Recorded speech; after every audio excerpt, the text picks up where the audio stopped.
Hey everyone, welcome to Victory Condition Gaming. My name is Doug. Today on the show, we're playing After the War, which is an RPG that's on Kickstarter right now. So check it out if you are interested. I put the link to the Kickstarter in the description of this video. With me, as always, is a great team of contributors that are playing in this actual play, as well as the game's designer, Jason Pitre. I hope I spelled that. I hope I pronounced that correctly. Depends on if you can speak French and roll the R's. All right. Pitre is the technical way, but I just say Pitt like Brad Pitt. Okay. Hey. Oh yeah, there. It usually works. If you hadn't said Brad Pitt, I would have thought that you were Brad Pitt. So, everyone, thanks for coming on. Let me introduce everybody. We'll go down the line and introduce all the players that are on tonight. Starting to my left, which I don't know if it is the left on everybody's screen, but if not, that's okay. Amanda Kahl from AgeOfNight.com, the awesome webcomic that everybody should be reading. Hello. Also joining me is Mike Harrington. Mike, you've got the nice mustache going on this month. I know. I figured every time I come to the show, I gotta have some kind of new facial hair. Nice. Yeah. And making his VCG debut, this is a historic moment, folks. So I hope everybody's tuning in and watching this. Will Munn. Will, thanks for coming on and being part of this After the War actual play. Glad to be here. Hopefully it isn't historically awful. No. It's never awful on this on VCG. Well, I'm sure the show will be great. I'm sure you're going to do great as well. So, Jason, let's talk about After the War. You've got a really great Kickstarter going on right now. It's I think last I looked, it was pretty close to funding, if not quite funded. Yeah, close to funding, but not quite funded. Though who knows? It might fund while we play this episode. That would be great. I would not complain about that. Yeah. So, After the War is my newest game, which is science fiction mimetic horror. One short pitch that I tend to use that works out pretty well is, so what if Star Trek but the Borg won? Wolf 359. Nice. Okay. It's the basic premise is that we went out to the stars. We met different alien species. We joined their galactic union, and everything was stars and rainbows. Until on the edge of known space, something was detected. A signal was heard. The song. And this alien force brainwashed people and dragged them into this unified hive mind called the choristers, who effectively infiltrate and infect most of the Galactic Union's mighty fleet. Those who refuse to hear the song fight back, but it's a losing proposition. And the home systems of humanity are damaged pretty heavily by the war. Now, we managed to win, for some definition of winning. Okay. Because humans, being the clever monkeys we are, decided that we would fight fire with fire, and we made a mimetic counter-virus. A weaponized dissonance called Tormenta that was meant to replace the subservience of the song with dominance. The eerie calm of the song with the passionate heart. And the peaceful planning and scheming of the song with brutal violence.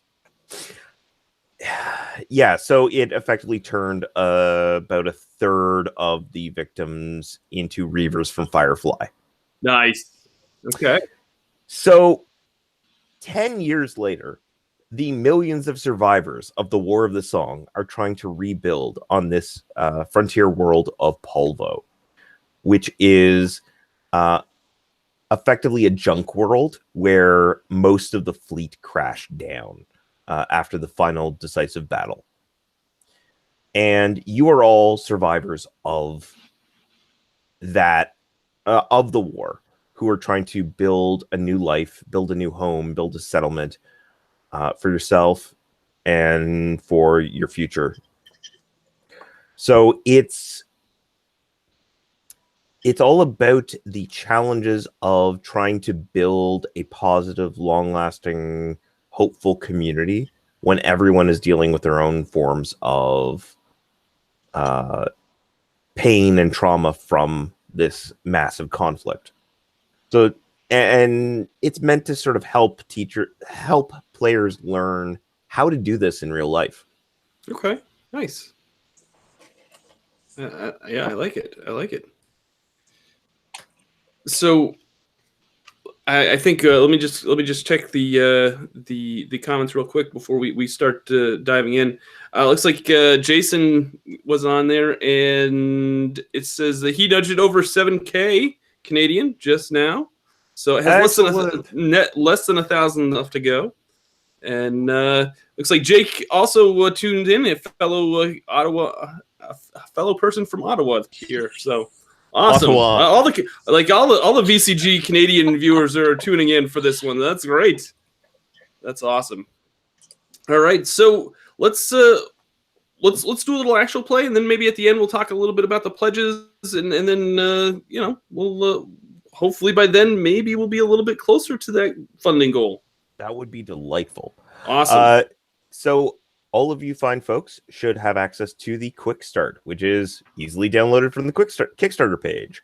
Which for viewers at home, a copy of it here. I think everybody else does. For viewers at home, it's really easy to find this. It's at kickstarter.games. Okay. HTTP kickstarter.games. Nice. Oh, you know what? I left my. I'll be right back. So, well, he's gone. Doug left the kettle on or something.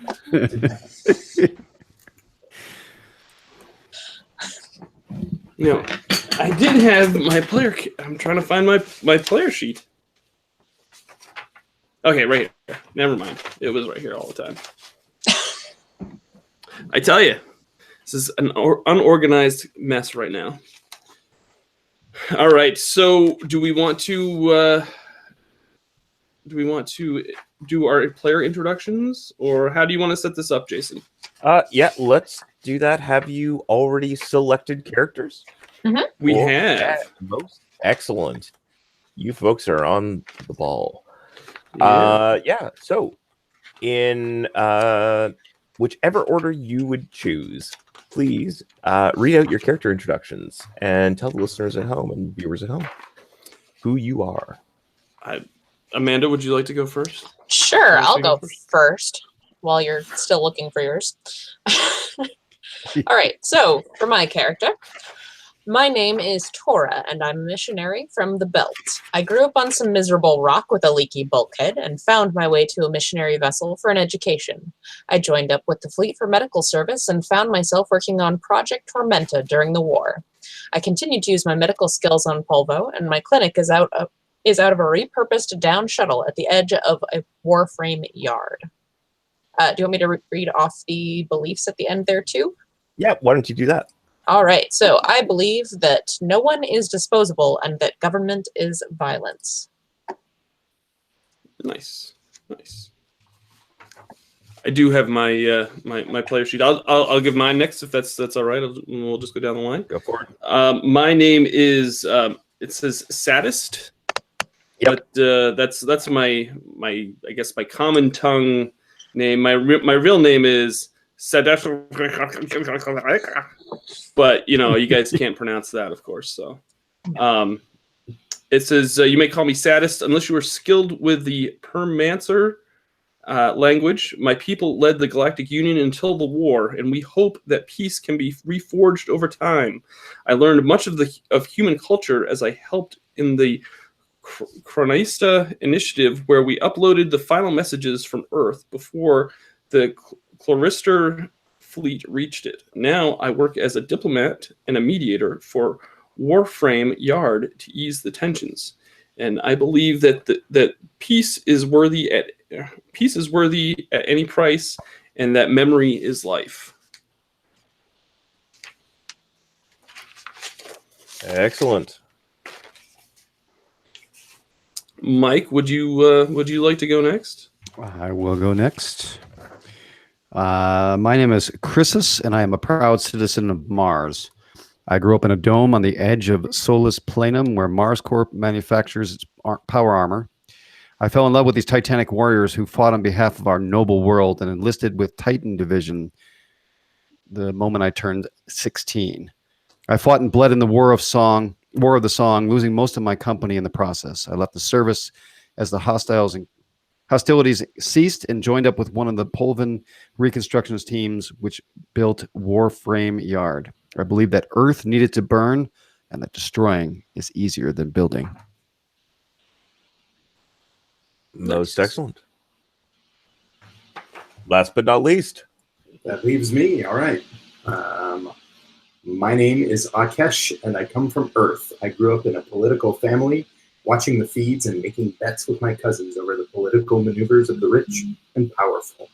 My passion and analytic mind led me to a position of staff secretary at the Commonwealth in Nairobi. That position led me to the unfortunate position of working on the FSS Endeavour when we first encountered the song. I survived and have established myself at Warframe Yard as a legal expert for the settlement. I believe that justice is an illusion and that laws keep us safe from chaos. Most Nice. excellent. Wonderful. So, because this is a game about community, it's important to know a bit more about your settlement. So, let's figure out a few things about your community, known as Warframe Yard. So,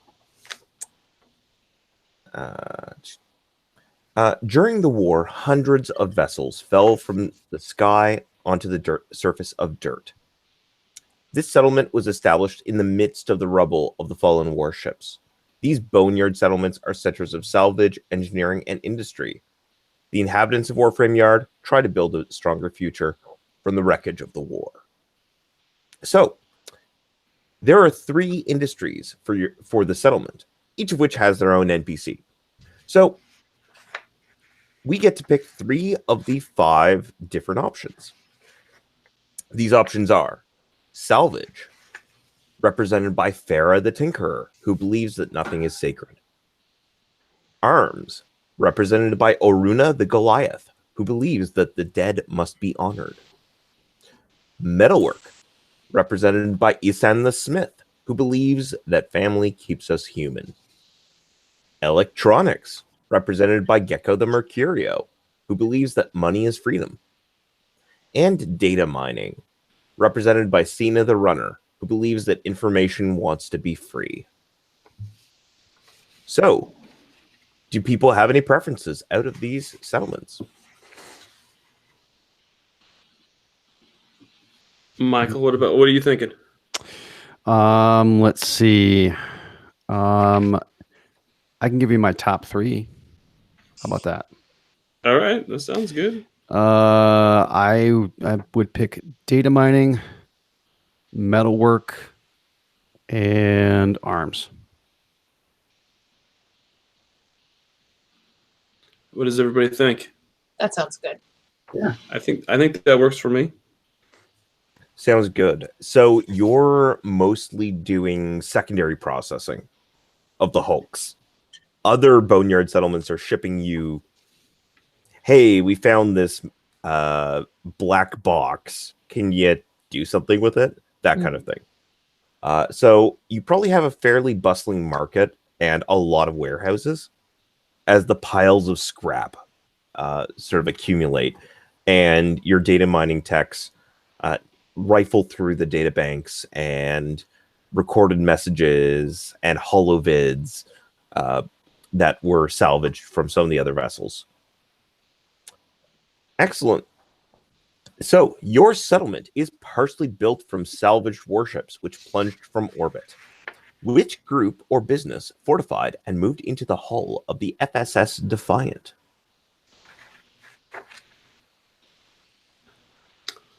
So, this can be anything. Amanda, do you have an idea? I'm gonna put you on the spot. You don't want to That's ask. what I always do. You don't want to ask me that question, Doug, because you know what I want to do. Go for it. You know what I want to do. You know that I just want to raise sheep.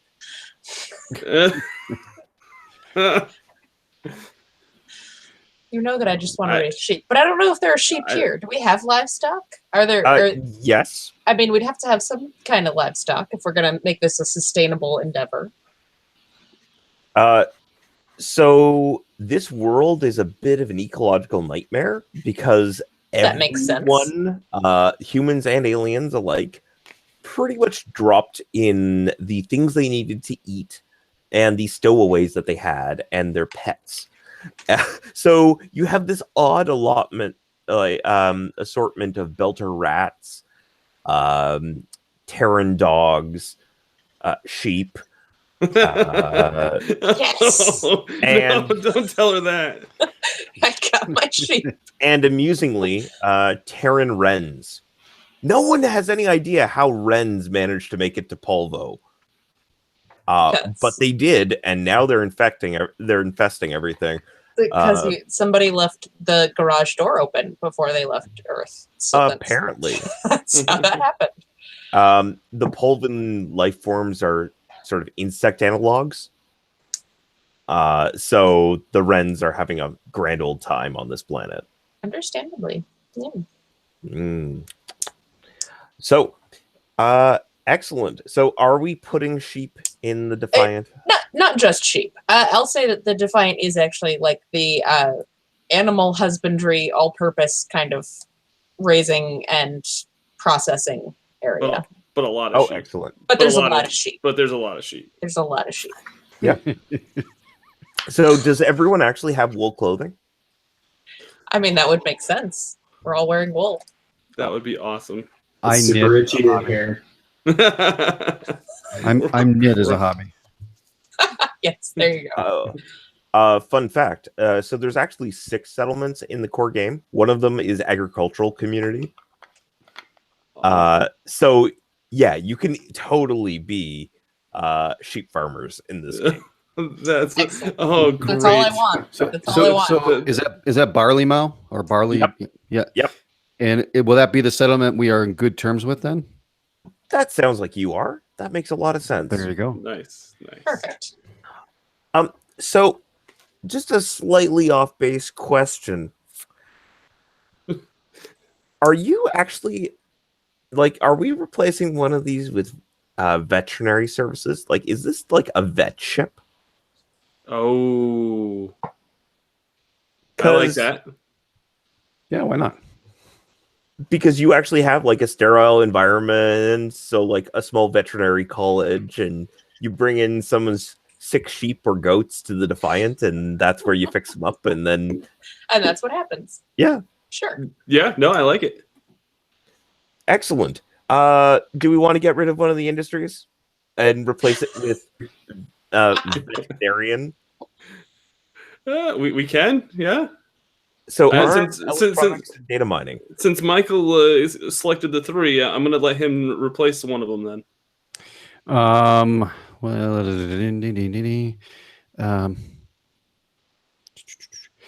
Let's replace arms then. Excellent. Yep. Let's not scare the sheep.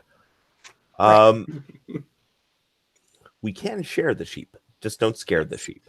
And shear the sheep. And we can, yeah. Yep. Excellent. So, the world is sharp and cold, but your community has worked hard to make things better. How does your community come together in warm camaraderie? We knit. I was gonna say shear the sheep, but I guess Shearing sheep is not the sort of thing that gives people camaraderie. That makes No. everybody grumpy. It's not Oh, fun. does it? I don't know. I've never sheared a sheep, so I don't know Everybody how it sits is. around and knit Also- one girl too. Have you tried to like give a cat a bath? That's kind of how shearing sheep goes. Oh. So is the knitting everyone sitting around the tree? No, we can do knitting? something other than knitting. No, honestly, I like knitting. Hey, let's go with it. I mean, that's. I mean, Yeah. how many sessions of this game is going to have knitting? Is that going to be their thing? And it kind of goes with the channel, so I like it. I like it. So is this like like everyone's just sort of sitting around knitting together, chatting, or is this more of a like we have a competitive knitting environment going on, and people are racing and trying to do like impress each other with their prowess? I think the sitting around the fire with the knitting and knitting each other scarves and hats and sweaters that kind of fits with the family keeps us human Okay. Right. industry we got. Okay. I think that more or Community. less fits in there. Community building. And Yep. fun historic fact, knitting was considered only a nighttime activity because you can actually knit in almost no light if you know what you're doing. Oh, right. Oh, So you would never waste time knitting during the day when you could be doing something else you needed daylight for. right. That Interesting. makes a lot of sense. I did not know that. I didn't know that either. I'm This full is why I'm full this of is why I have Amanda useless- Kahl on my show. I am full of useless freaking information. Although the little sidebar, the most interesting thing that I've heard of knitting lore were some of the codes that were used in Revolutionary War blankets, hmm because it's all binary. Yep. And considering you've got data mining as an industry, is that going on? We could be sending Absolutely. secret messages in our scarves. I love it. Yes, let's do there that. you go. Unless Will objects. Will, what do you think? Sounds great. All right. Will is just like, what did I sign up for? Why am I here? Will's like, oh man, they're talking about knitting. Oh, this is awesome. Excellent. Warframe Yard is a dangerous place. What is the collective name for the orphans who run through the ruins after losing their parents in a salvage accident? Oh no. I'm trying to think of So I'm going to rephrase this as a shearing accident. something. There's a trampling. No, no. Yes. See, Jason gets this show already. I was so concerned, but all my doubts are gone. What's the name for like a baby sheep? The ewes. What? The A baby, ewes. a baby sheep is EWES. a baby sheep is a lamb. A lamb there, yeah. A lamb. Lamb is, or ewes. I like the idea of ewes, just because it's hey ewes.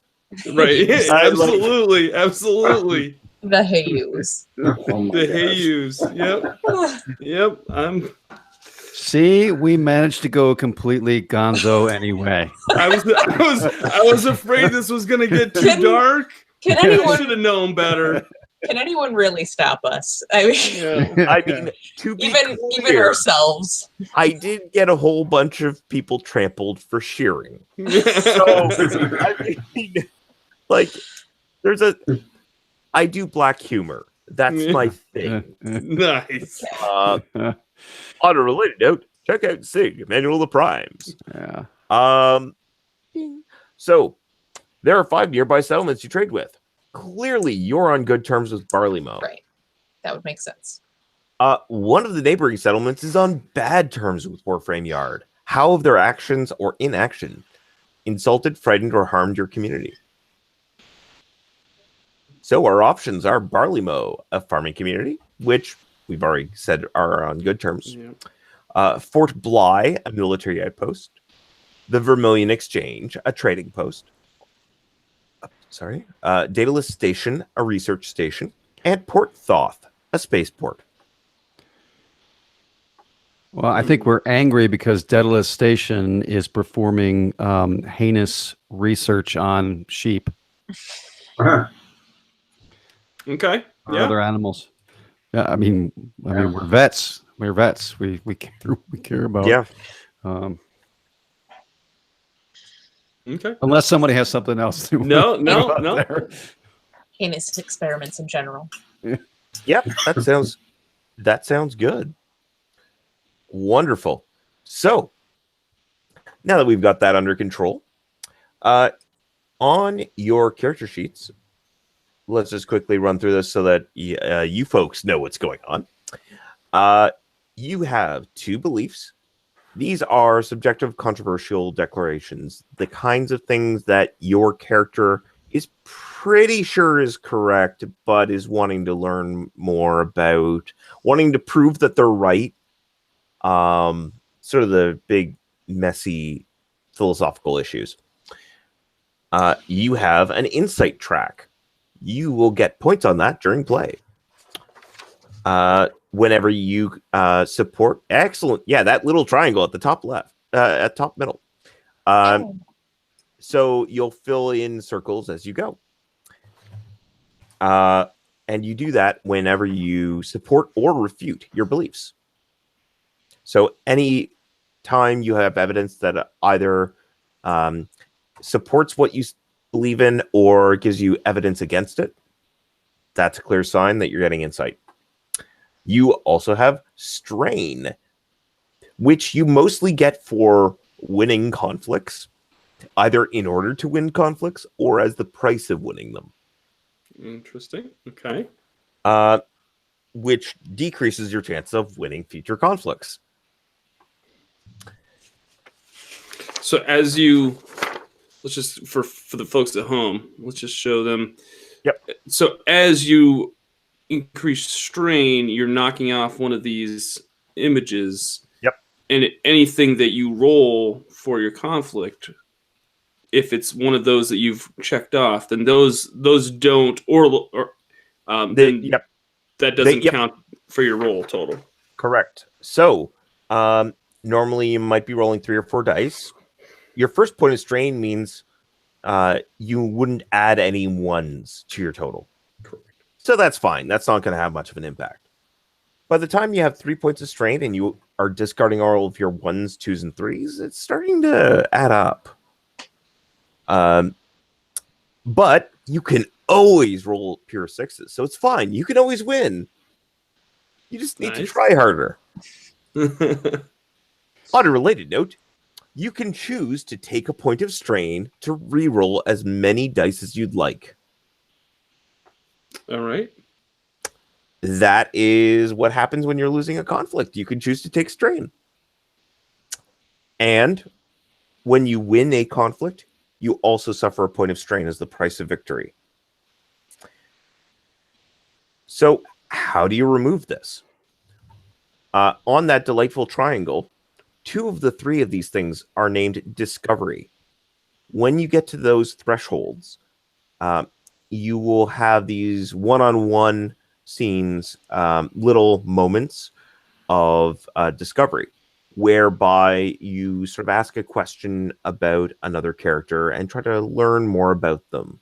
So their past, their hopes and dreams for the future, why they did action X, and that the other player gets to either narrate or role play explaining why.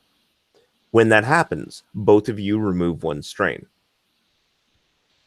So it's about the mixture of the big dynamic scenes full of conflict and these softer moments of introspection and discovering what the characters are about. And for those big conflicts, you are going to be rolling a number of dice. Typically, you're rolling at least 1 die because you are a person doing a thing. Then you roll 1 additional die for each of the categories or options that applies. So, for instance, let's talk about Torah. So, if Torah is currently trying to tend to the mother of a large family who has been injured in a shearing accident.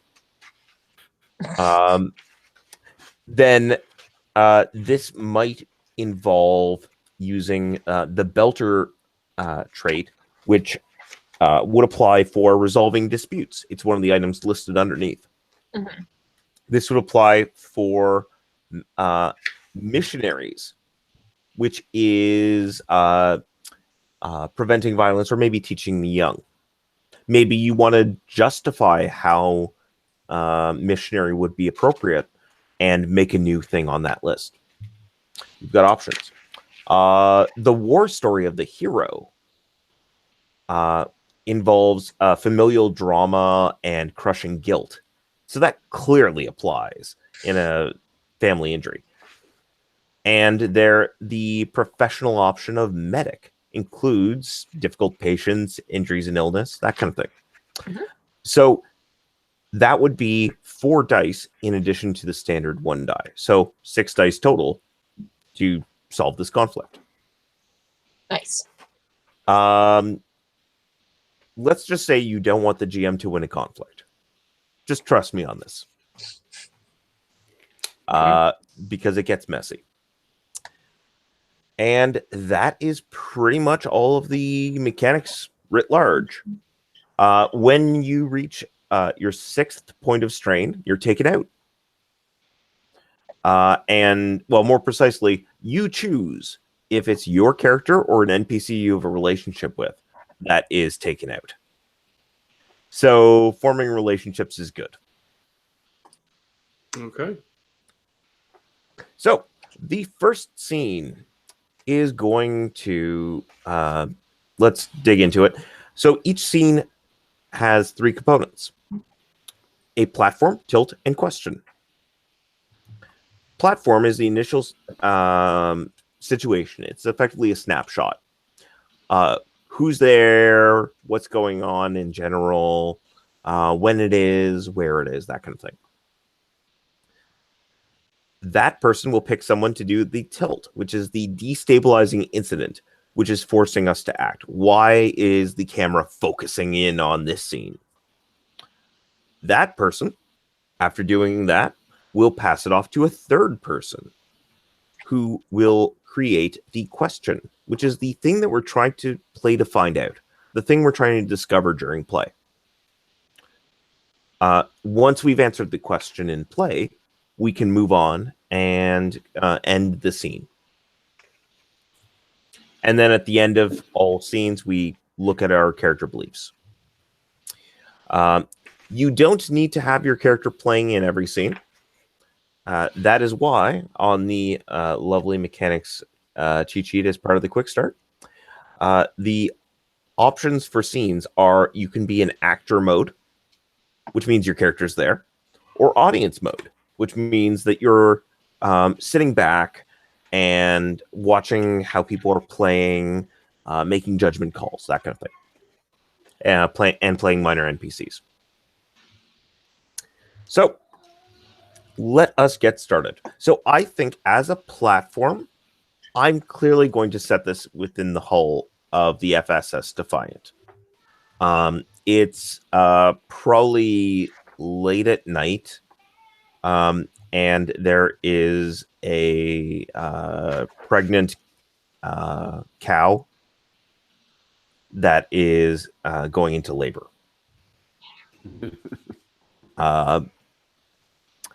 And there's a small crowd of people. So let us pick. Doug, why don't you make a tilt? Let's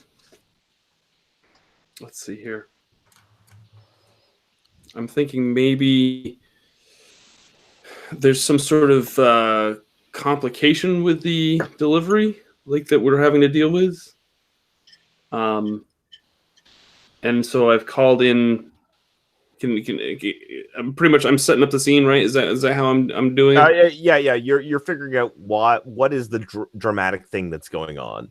So pretty much there's an issue with the delivery of this cow, and it looks like maybe the cows like might not make it through this experience.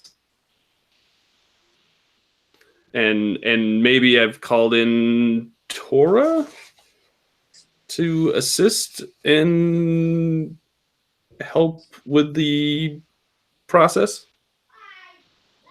Sure. I mean, you are the healer, right? Yeah, I mean, I specialize in humanoids. I mean, you're not human, but I would still heal you. But yeah, I mean, delivery is pretty straightforward most of the time. Fantastic. So, Doug, who is creating the question? We'll say Will's character. Is it Crisis? Is that his name? Is it? No. What's that? Oh, you're Akash. Yeah. We'll do that then. So, what is the question? I mean, it seems like a pretty simple setup, right? So, what if we went with, does the cow and the calf live or not? Is that kind of how it's meant to be? Yep, that's nice, simple, straightforward. Yeah, I figured start easy. Yep. Hard mode for the question is, why aren't Josephine and Lucretia speaking to each other during the delivery? That's the kind of... Yeah. So, will the cow and calf make it? Fantastic. So, camera pans in on this sort of pointing of light surrounded by darkness, where you have a cow lying down, having a difficult birth. Apologies for bad veterinary skills. I'm going to say that the cow is lying down because it is passed out.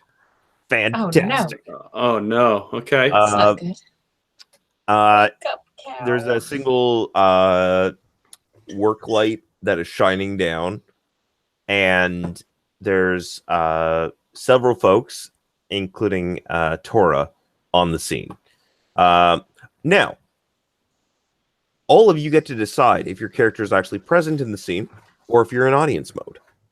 I assume that Tora is probably here. Oh yeah, I kind of made that call for Tora, didn't I? That's okay. But Tora could say, no, actually, I'm drinking over there. I'm not doing this. Yeah. Yeah, I'll say that I'm in the. I'll say I'm in the scene. I'm trying to, I'll say I'm in the scene. Fantastic. All right, is Akesh in the scene?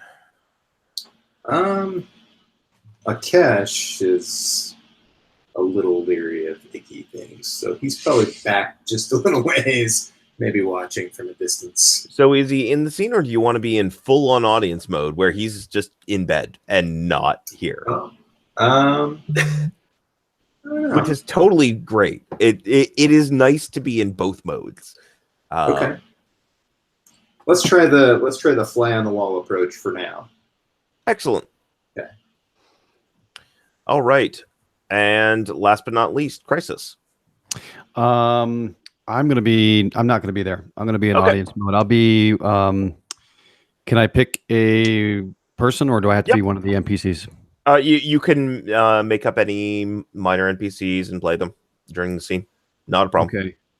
I am going to make up one of the orphans. I'm going to be an orphan there that I've been drawn to the drama, and I'm kind of in the shadows. I'm a little street urchin, a little a dirty you. That's what we're going to call him. Nice. Dirty. Dirty Nice. you. Yeah. So there's a bit of consternation, and the vet is saying, like, look, something's going very wrong here. I've seen complicated births, but I mean, the cow's passed out. Cows don't pass out. That's not normal. That is not normal. Do you have any idea what this might be?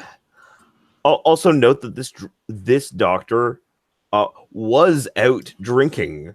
Like, this vet was out drinking before this happened, and is like clearly a bit out of it. Like, do you have any idea what? Like, I'm going to tell folks to kind of give everybody some space. Like, come on, folks, get back up. That's a great question. Do I have any idea? Do I have any idea what is going on with this cow? Let's see. Let us use this as an excuse for a conflict. Yeah. So, you get 1 die.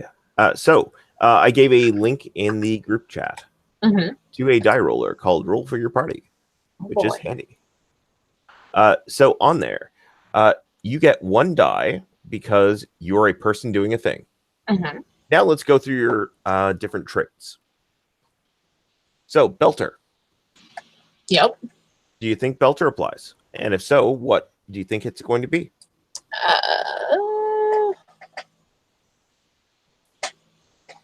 Note, if you see risking your life, you have now made this a risking your life scenario. And you get to die.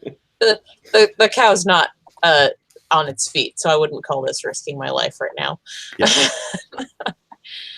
Oh, let's see. What do I see in... I'm not really seeing anything in Belter. Let me see what else I can find in any of these. So, as far as the war story option, hero option thing here, the familial drama and of, not wanting anything to happen to this mama cow and baby cow, and heroic ideals of trying to save people even in a hopeless situation. Yep. Oh, yep. Those would apply. Yep.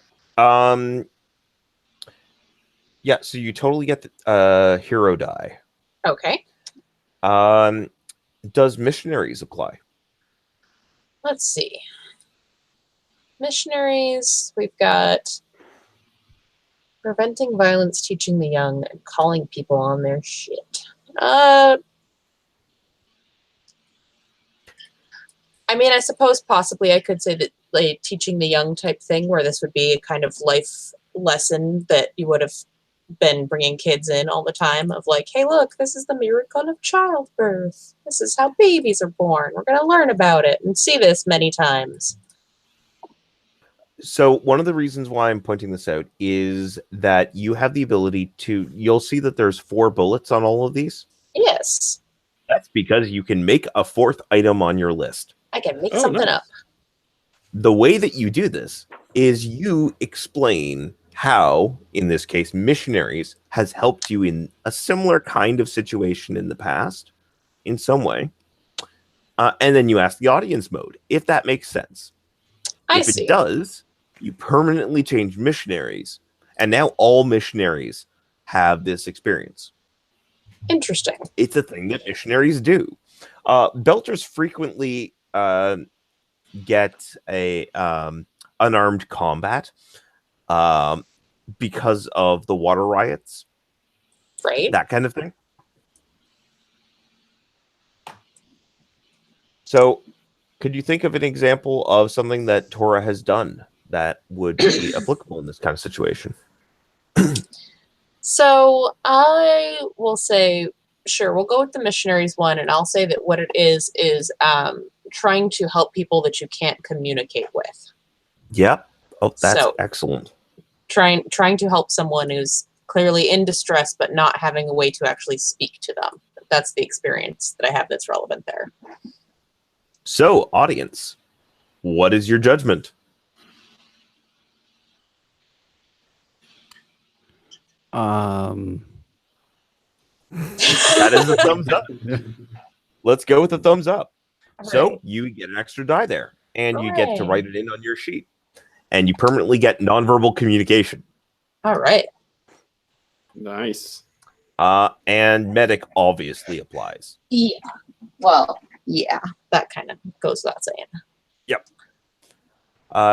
So I believe that brings you up to 4 dice. Yes. I'm rolling a number of dice, and I have secret reasons for the number of dice that I'm rolling. Dun, dun, dun. But I am rolling 5 dice. So, in roll for the party, I have 5 blue dice that are showing up. Nice. I see that. Oh, Excellent mine were stuff. blue too. Yeah, Whoops. well, I have. The I did not realize I could change that. Yeah, I don't. Yeah. There is a place to change that. I just didn't realize it. I don't use this site often. So, if we look at the results right now, neither of us has harm because I can't get harm. Sorry, strain. And my current total is 14. Your current total is 13.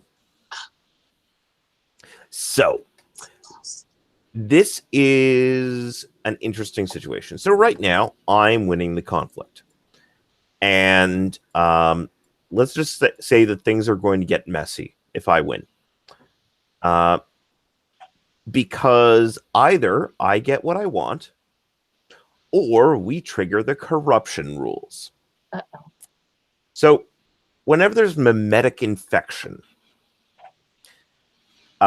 you can be vulnerable to having your beliefs changed. So, believe it or not, Tormenta is currently involved. So I could go in and wordsmith your beliefs with your player's consent. Your player gets to veto, but your character has no idea anything's going on. Right. So this can make your character become more and more like, in this case, Tormenta. That's not a good thing.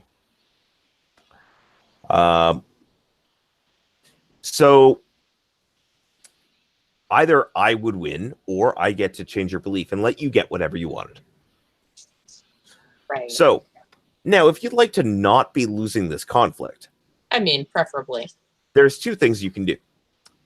One, you can choose to take a point of strain, re-rolling as many dice as you'd like.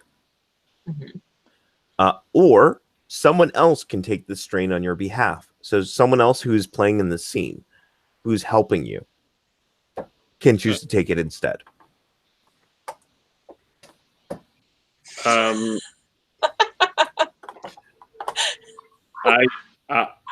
guess you don't have to do that, Doug. No, that's fine. I'll take one myself. No, it's fine. I'll take it. I'll take it. You're gonna take it? So yeah, I'll take it. So I'm gonna All cross off my 1. So the reason why this is very useful is because when you re-roll, you'll still be able to count your 1s. Yes. At the first point of strain, it isn't that much, but later on, it gets very significant. Right. So, why don't you re-roll as many dice as you'd like? You've got a 1 and a 2. Those would be good candidates. Yeah, I think I'm gonna re-roll that 1 and that 2. So I just roll 2. I changed the color now, so it'll be less confusing. Hey, that's much better. Oh, yeah. So now I rolled a 4 and a 5. All right. Yeah, so you absolutely win this. So why don't you describe your badass veterinary prowess? My badass veterinary prowess. So is this going to like resolve the whole thing? It is up to you how much this solves. Okay. But I'm going to say, since this is fairly straightforward, that at this point this will resolve this whole business, where I managed to get the cow back up on her feet. She starts to come around. I get her, just start kind of like massaging her and waking her back up. She gets back up on her feet, and a few seconds later, after a little bit more encouraging and kind of helping her stand and right herself, the calf is born. Hooray! Yep. So the calf comes out. I'm going to say it's a breech birth. Of And course. you Gotta be difficult. Yeah, of course. So you pull out one set of legs, a second set of legs, and a third set of legs, and then realize, wait, that's too many legs for a cow. Sent a cow. So when you look at the situation a little bit later, clearing off the gore, you recognize that there's like this cow has there is something seriously wrong with this calf. That's too many legs. That is too many legs. And that is too many eyes. Oh, okay. And why does that cow have canines? That's not right. So, yeah, that's a thing.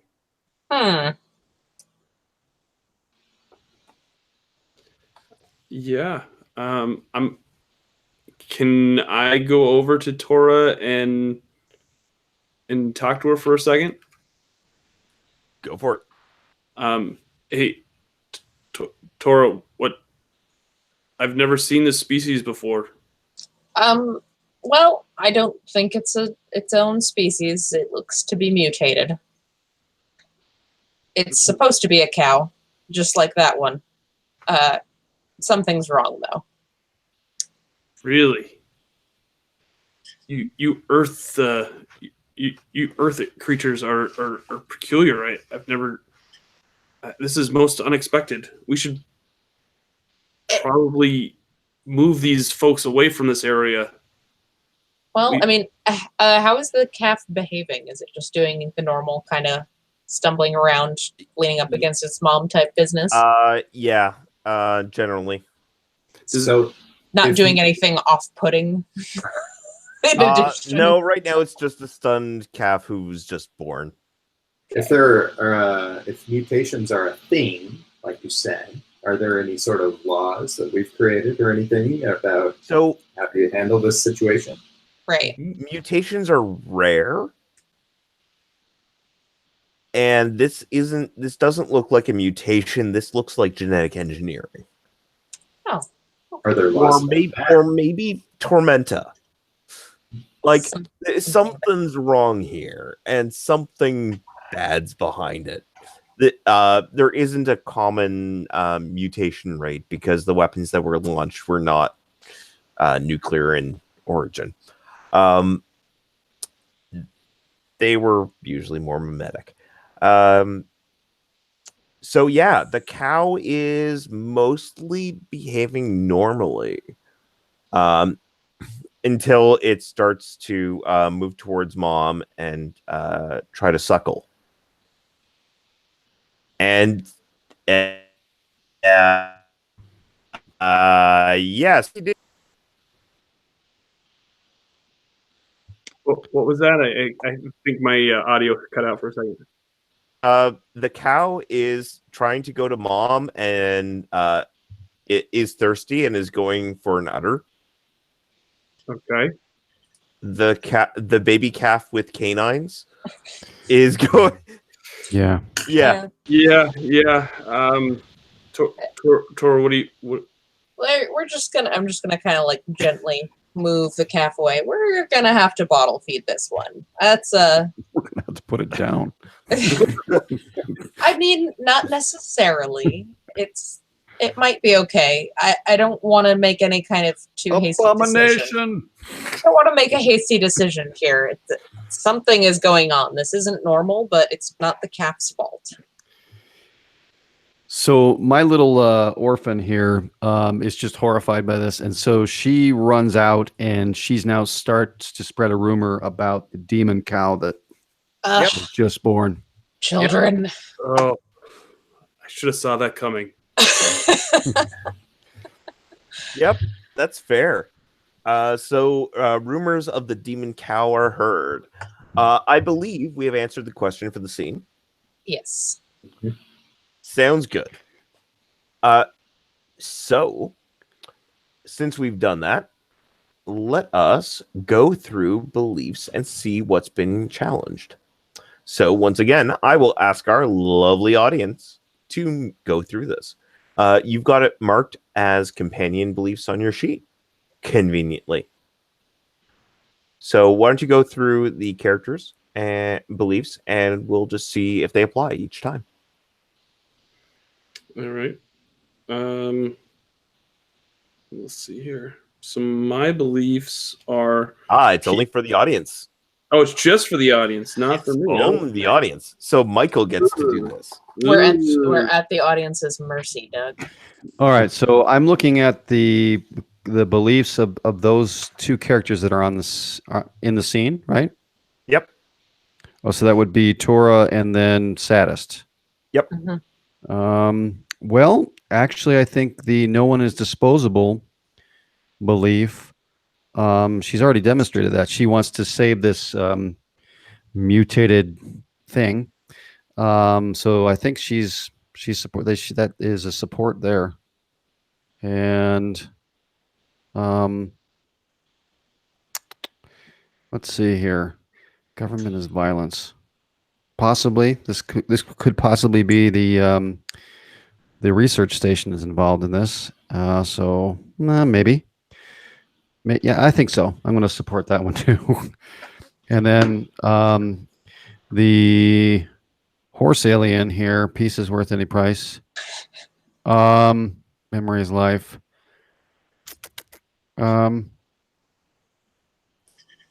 Yeah, maybe you're trying to keep the peace here. You're trying to keep, at the price of, worth any price here. The possibility that there is this could be a really bad thing. Maybe you're trying to keep the peace in that. So I guess I'll support that. The other one, I don't see any relation to. Sounds good. So Tora would mark 2 circles on the inside track. So on the top right. And then you'll loop around clockwise. Gotcha. And Sadist would mark 1. Awesome. Fantastic. So I'm going to say that the next if anyone had reached discovery, we would trigger one of those moments, soft moments to discover more about the characters. But since no one has, we'll go on to the next scene. So the next scene is 6 months later. And what happened once with this cow has been happening more and more. You've encountered this in a number of livestock to the east of the settlement, which is in the direction of Daedalus Station. And there is a town meeting. Actually, no.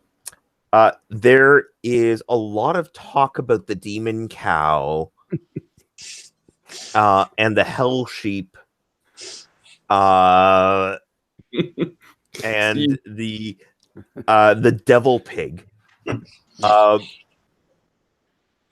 around the knitting circle. So right. The camera pans to the knitting circle. So let's pass over the tilt to William. All right. So we're in the knitting circle. Yeah, that's the. Yep. That's Okay. the thing. That's the thing. Well. Let's see. Sorry, I'm just looking over the examples. I think. This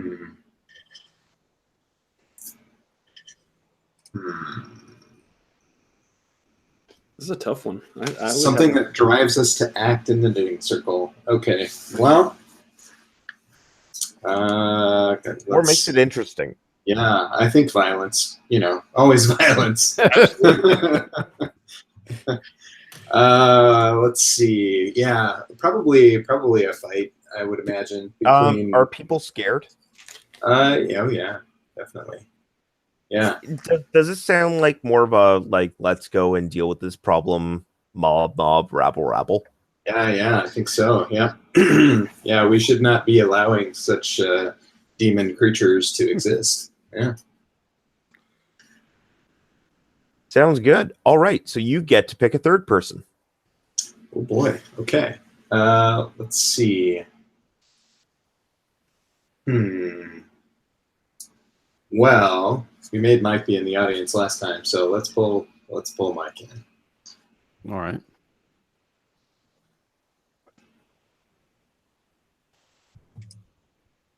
So what is the question of the scene?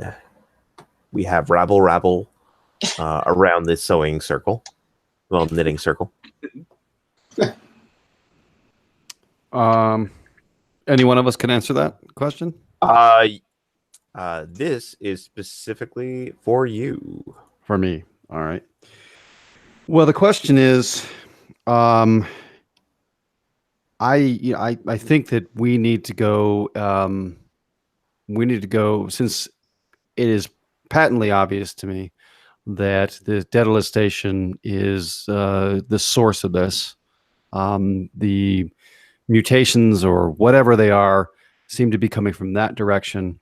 The question that we need to just figure out here is how specifically we're going to go and deal with them. Whether it's, and I'm not for this. I'm for going and being violent on them. But I guess the question is whether or not we're going to assume a military solution to it, a militant solution to it, or we're going to have a diplomatic solution. I guess that's the question. How are we going to address it with them? Look, the devil pig ate Henry's left pinky. You can't knit anymore. I'm telling you, that's these pigs.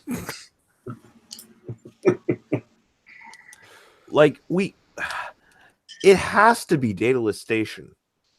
No, I agree. I agree totally. It is Daedalus Station. There's no doubt in my mind. We don't have any physical proof of this, though. We need to find some more. What proof do you need? Look at the livestock. The livestock are hideous, and it doesn't give us a right to go around the law. We have to follow the law. That's right. For once, I agree with. Yeah, but they're acting above the law, and I think that a response to that is a show of force. I think we don't know the specific properties of this planet, so it could be the planet's environmental effects that are causing this. It's those black sky scientists. You can't trust them. I agree. We cannot trust Daedalus Station. We don't have any proof of that, though. What more proof do you need? I mean, look at this. Now it's the animals. Next, it'll be us. They have no ethics or morals when it comes to experimenting on things. Yeah. So the crowd is getting riled up. Get your pitchforks and torches. Yeah. Yeah, we need to deal with them. Folks, we should just sit down and we should take conference with them and see if we can't settle this, settle all of our questions with them peacefully. Not with violence. Violence will not be the answer. Don't we know what has happened in the past when violence has happened with our cultures? Violence is never the answer. I mean, I'm okay with violence. But we have to be right. We have to be right about this. Yeah. Yep. Yeah. So Tempers are starting to get heated, and there's a no. Let's just go deal with this problem once and for all. I've never. And yep. So there is a enthusiastic, like, let's go and just burn down Daedalus Station, kind of like, let's just go deal with this problem. Burn them. So, is this a conflict? Is there anyone who disagrees with this statement? I disagree. I say we find an answer without using violence in this situation. I think you all are wrong. This is what happens when humans get involved. That is your first recourse. This is why there's so few of you left. I say we meet with them peacefully and get our questions answered that way. So Tora and Sadist have the necessary experience to recognize that people are getting really riled up and far more than they normally would. It's true. Yeah. So So talking them down might be good. Yeah. Because if this boils over, it might go bad. Yeah. So that sounds good. So let's go through the conflict, and I will clear these delightful dice. All right. So let's go through your traits first. So, because you are a person doing a thing, you get a die. You are dealing with humans. You get a die for being an alien. Nice. You're trying to... Permancer, I think that pretty clearly applies. Right. Because you're trying to either protect the vulnerable or maintain emotional discipline. Either way. Fun fact for the audience. The Permancer have a very useful trait. They're the only ones who are actually immune to the Song and Tormenta. Oh, so nice. I can't actually change your beliefs on you if I win the conflict. Interesting. Okay. Now, there weren't enough Permancers to actually deal with the Song and the Chorister fleet. Right. And turns out conventional weapons kill you just fine. But at least you're the only ones who can't be brainwashed. Okay. So yeah. Does Crescendo apply? Avoiding injury. Protecting the vulnerable. I think that I might would say apply. that probably applies. That probably applies. So that's 4. Listening to someone's pain. Listening to someone's pain. No, I don't think that's really kind of. So the war story option. I don't see any of those kind of applying. Leader. I'm kind of issuing commands, so that would probably be. Yep. So that's going to be another die. And then I'm proposing a compromise. All right. So what are you proposing? I'm proposing that we meet with them instead of storm their station and burn them down. So is this a Ed will burn them down if they don't give us answers we like kind of compromise? That's kind of, yes. Let them explain themselves first. Yeah, that sounds reasonable. So I believe with that you are getting 6 dice. Dice. Okay. So let me go through mine. So in this circumstance, this is a sufficiently large group that my dice are broken into threat dice and vector dice. So it's a sufficiently large group that I would roll 3 dice for the threat. For the vector, which is how much mimetic infection is going on in the scene when I'm in a conflict, this is only 2 dice. So I'm rolling a total of 5 dice. Okay. Is there an opportunity for Akesh to aid Sadist in this at all, or is that not a mechanic that's supported? That mechanic is you can take strain for someone else. Got it. That's Okay. the help mechanic. Yep. All right. So let's roll the dice. So I'm going to do that. Okay. Nice roll. Okay, I'm going to share that screen just a little bit. Let's go here. Excellent. Thank you. Yeah. All right. So I got those delightful 6s. I don't mind that terribly much. No. So as I do basic math, I believe that brings me to 18. And I have 12. I have more than 18. You have more than 18. 23. Nice. That's fair. You're better at this than I am.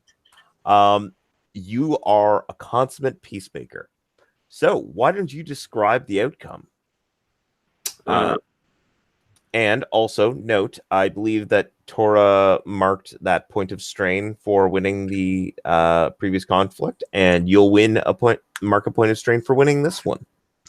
Nice. Okay. So that's going to make me have 2 points of strain so far.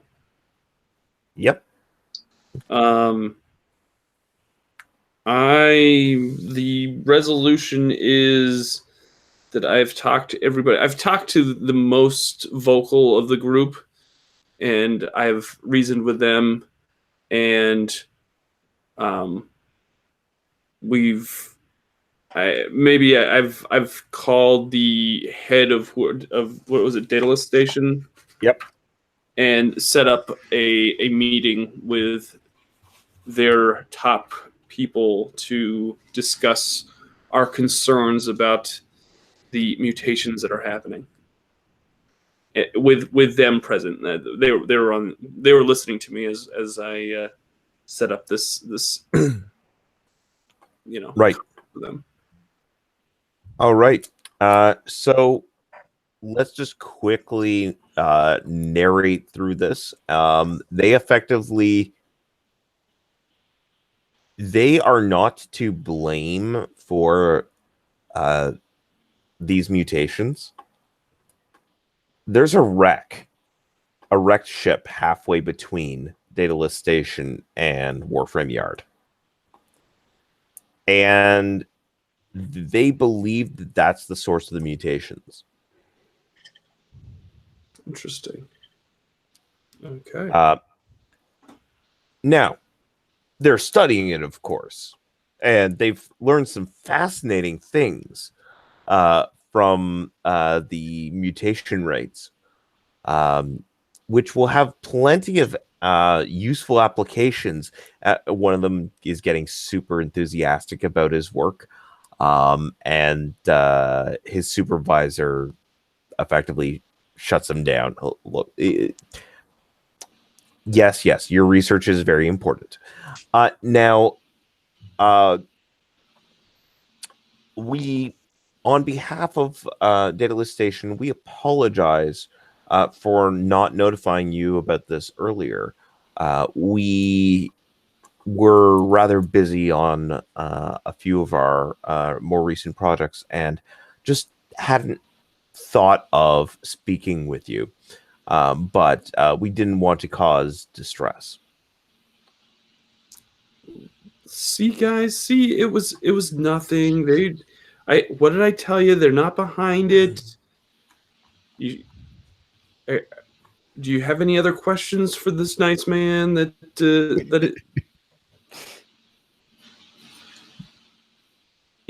No? And- All right. yeah. Well, I guess not. And effectively, yeah. So that is what you have learned. That it's from a down spaceship. So, since we've done that, why don't we go through beliefs one more time? All right. I will do this because I believe all of you were effectively in that scene Yeah, I believe so. in some way or another. Yeah. So, Earth needed to burn. So do we think that applied? I don't think so. No.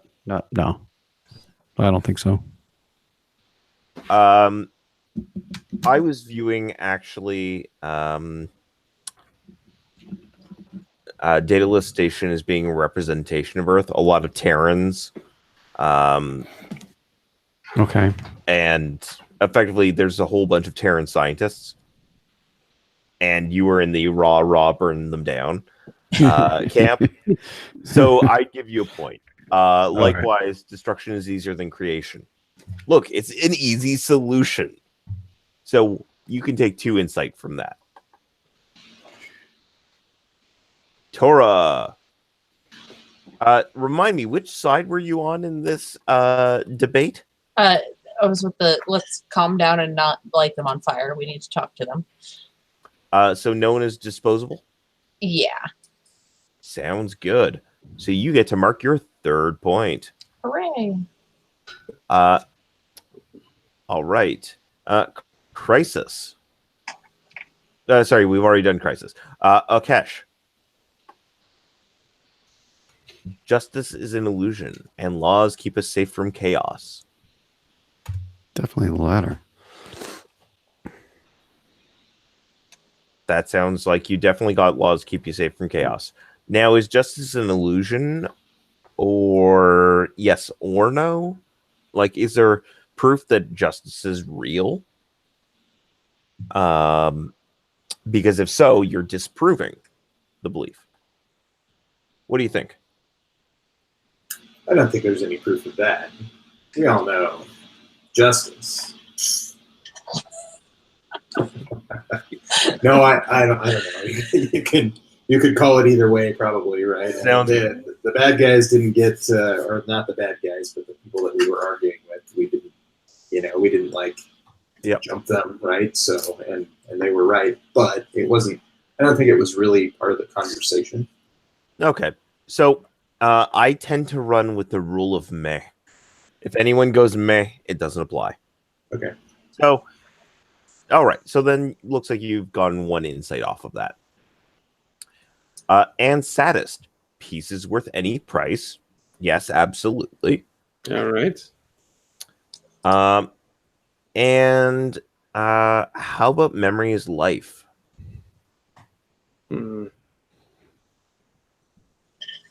Were you remembering the war? Remembering where violence took people? That's kind of what I was. Yeah. I mean, I was trying to give an example of let's not relive what we've done in the past.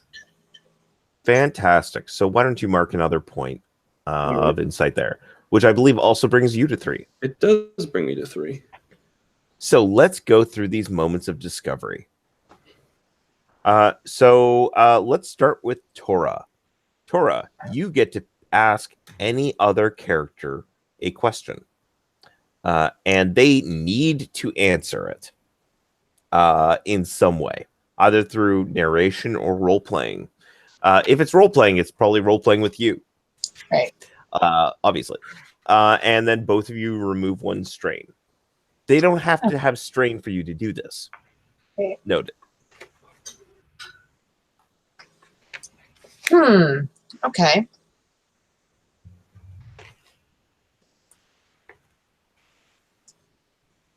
So I'm.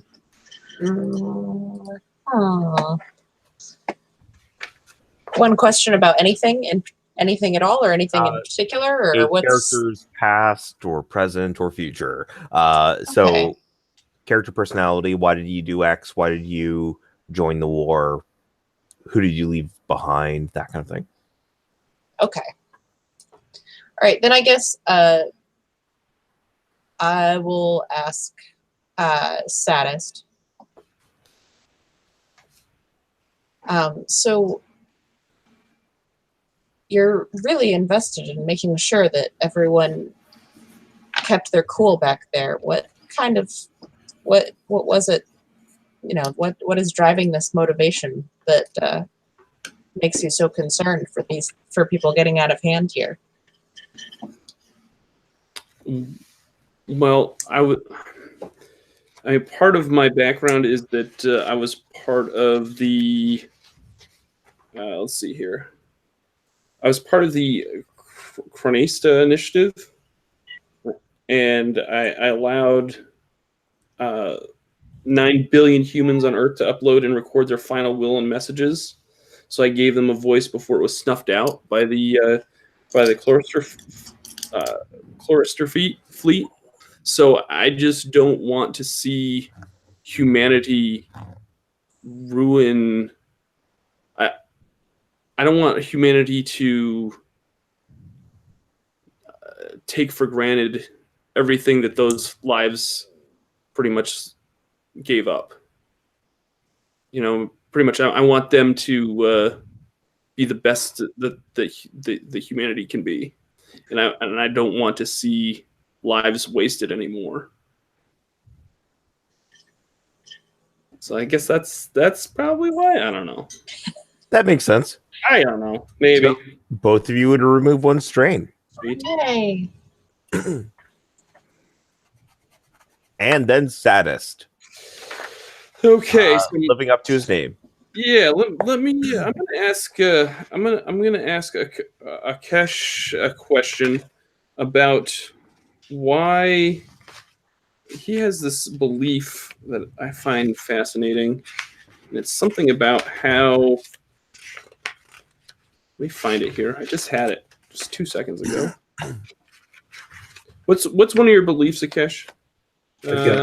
Justice is an illusion, and laws keep us safe from chaos. Yeah, justice is an illusion. Why do you believe that? That is a good question. Would you like to role play?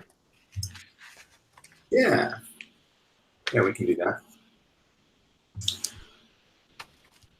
So where are you when you're having this discussion? Maybe we're on our way to this site that maybe we've got the group all together and we're trekking out to this site that Daedalus Station told us about, and as on our travels we're kind of walking side by side, and you know the alien part of me that wants to know more about humans and everything asks him why he believes the way he does. Well, Saddest, if you had studied our history, you would know. Justice is never served properly. Always one side benefits or another. Interesting. So you don't believe human laws are just? Oh, the laws are there for a reason. It is the only thing that keeps us safe from unlimited vengeance and the illusion of justice.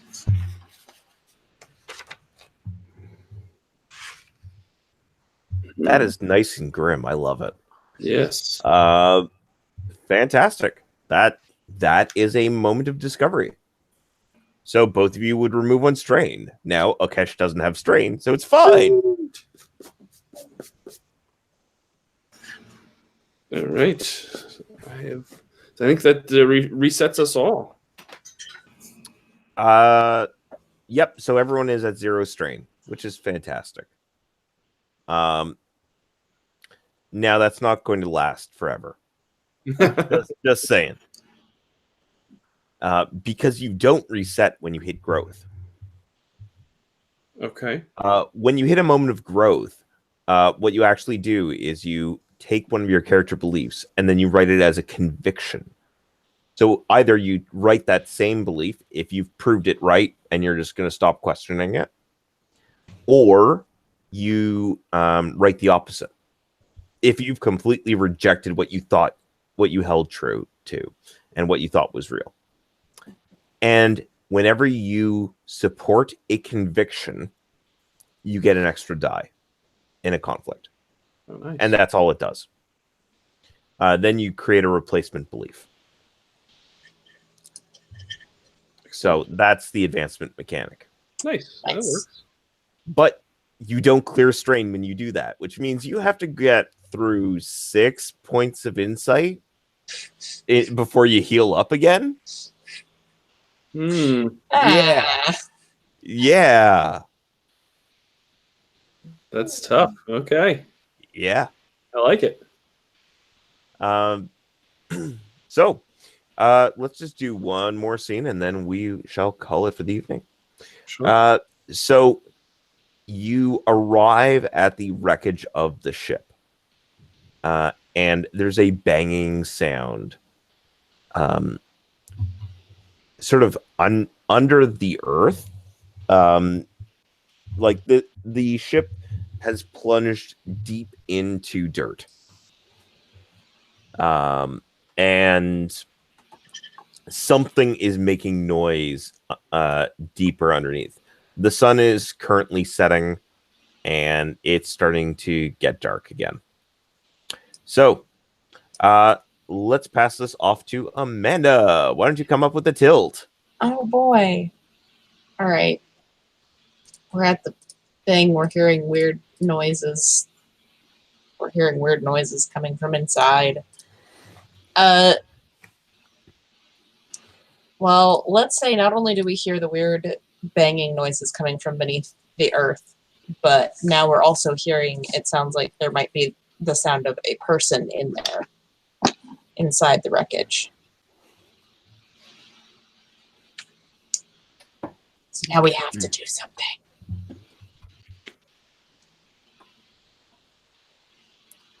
All right. So why don't you pick a third person? Who else am I gonna pick?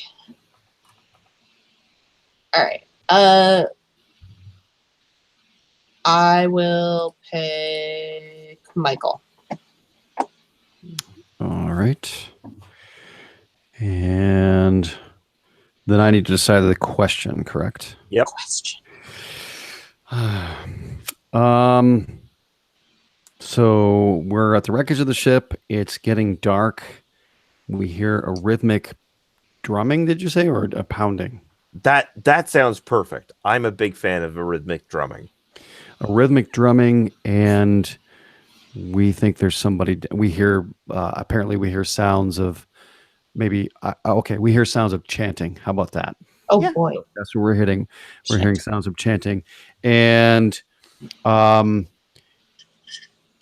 question I guess is this related to either the song or the tormenta?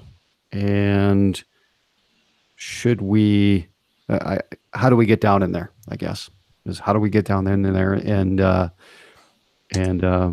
explore that further? Because I'm worried that it's, we all went into a little bit of a rage before. We've got mutated animals, and now I've got really, because I was in the war, I'm really paranoid about anything that's related to the song or the tormenta virus. Sounds good. So the sun is setting. This red light is cast on the wreck. And you hear the drumming and the rhythmic chanting, so fun fact about society on Polvo. when song is effectively a transmittable brainwashing disease, song is taboo. Music is taboo on this planet. So yeah, so this is probably triggering more panic than the drums in the deep, because this is the fact that you're hearing drumming at all is a danger to you, with the exception of Saddest, who's totally fine with this because just like, you can't be brainwashed. La-di-da. Man, I'm looking for some earplugs. The rest of us are all going, shit. They're pretty much standard issue at this point. Yeah. Yeah. You don't just stick wool in your ears? Oh, that's delightful. Naturally. Yeah. Yep. All right. We all have knitted beanies that have the Perfect. All right.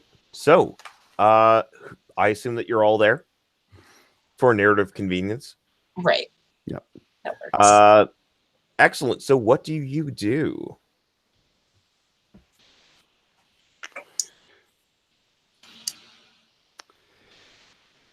Well, I think we need to go down in there and find out what's going on. It's my feeling that since we've decided this is the origin of the problem, that clearly my fear is that this rhythmic sound and this chanting and things that are going on is somehow related to that, and we've got to go down there, and for the safety of our family and our knitting circle and all the little dirty U's that are like running around, we need to go down there and solve this. We need to either eradicate, or if we really need to be diplomatic, Saddest, we can talk it out, hug and do all what we need to do. I think we should kill him, but whatever we need to do, we need to go find this out.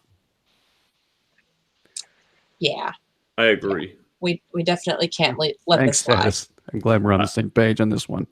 No, I not at all. especially like the hugging option. Like that you left that on the table. Yeah, yes. Now, of course, Crisis has power armor. To be clear, Yeah. like Of course he does. Oh, I like that. Yeah, well, I'm going to go knock some heads now. I'm going to go down there and find out what's up. So I have power armor. Do I have any weapons? Ooh, I do. Well, I have some sort of power that deals with that, or die that deals with it. Mm-mm.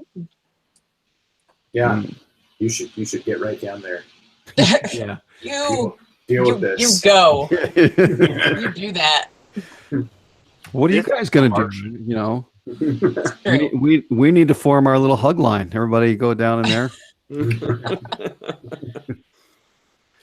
All right. moral Okay. support. Well, that's what I'm going to do. If I have power armor, and I tend to be a person who's brash and definitely passionate about my convictions, I'm gonna be strategic about it, but I am going to take action prior to any real thought about anything. I'm Sounds going to go good. down in there. All right. Saddest is gonna see this going on, and we're about to, and he's gonna kind of try to whoa, and I don't think it's gonna do any good. Yep. Perfect. Crisis, as you move through here, you actually start noticing eyes opening up all around you. Like And in the walls. there's all sorts top of Rex and in down by the floor. And you've seen, when you look around, you're seeing a whole bunch of effectively vermin, but with those additional eyes and the extra legs. that are so indicative. So there's some four-eyed wrens. There's some rats, and there's actually one lamb. It's disgusting. And the moral fiber of my being. I mean, I'm revolted. I'm driven by this need to go down there and take care of this. Don't worry. Well, I got your back, my little sheep. It leaps at you.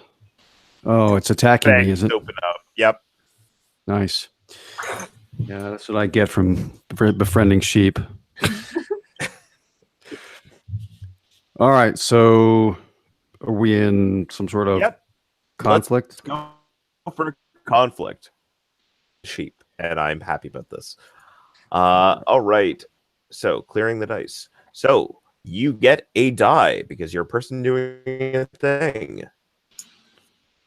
So I get one. So how does this work? I just fill in the little the slots here. Yeah, you just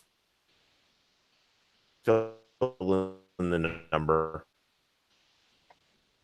Okay. On the roll for your party. Okay, so I just fill. I'm getting. So on your character sheet, right. Sorry. Does Martian apply? I'm getting every other word. I can't. You're frozen. Am I frozen? I can't tell. No, I think Jason's. All Martians know how to. You would excellent live. Jason's stock. connection keeps disconnecting a little bit. Jason, you there? I think he's trying to make sure Playing the story, and then just or no. Okay, I'm here. Can you hear me now? Here, I'm here. And is this broken? No, you're coming through a little bit better now. Okay, good. Yeah, All maybe right. maybe if you turn off your video, that might I'll let the bandwidth go through a little bit. Yeah. All right. So,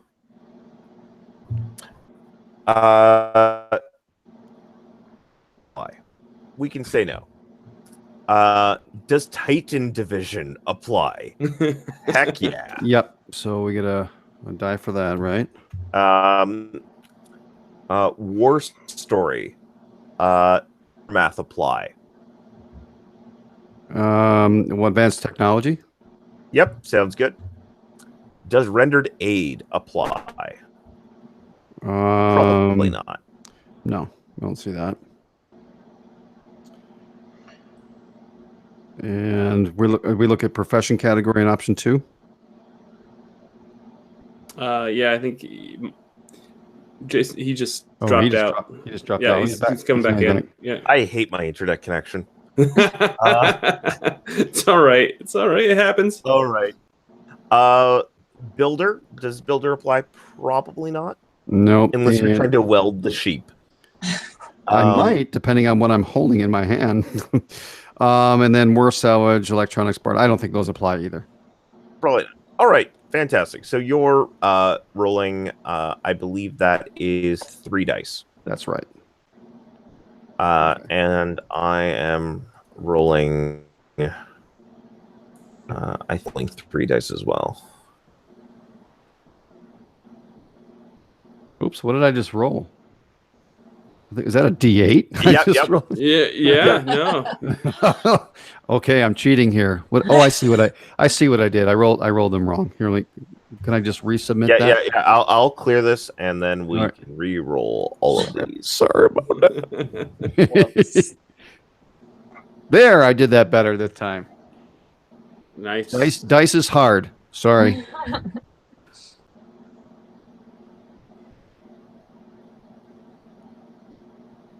All right.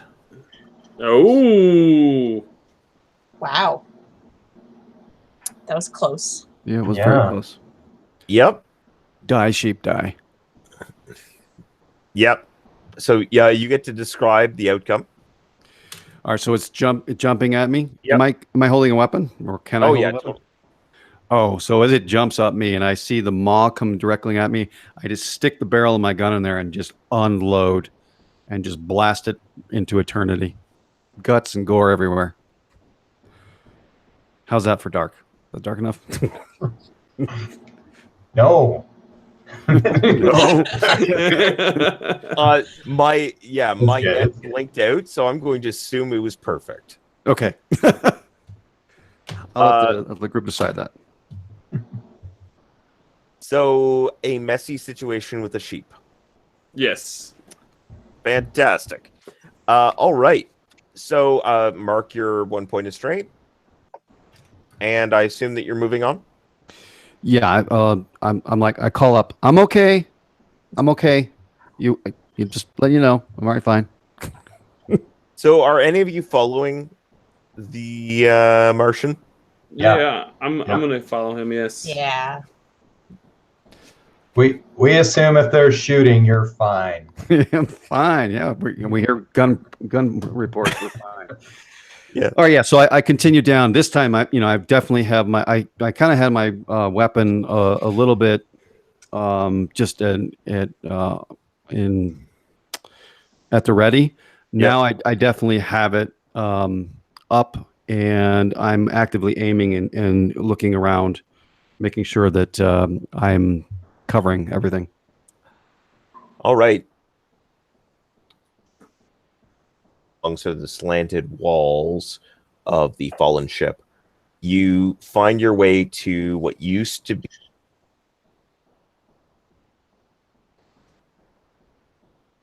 What used to be. He backed out and he just joined again. You find yourself. Is my audio working? Yep. Yes.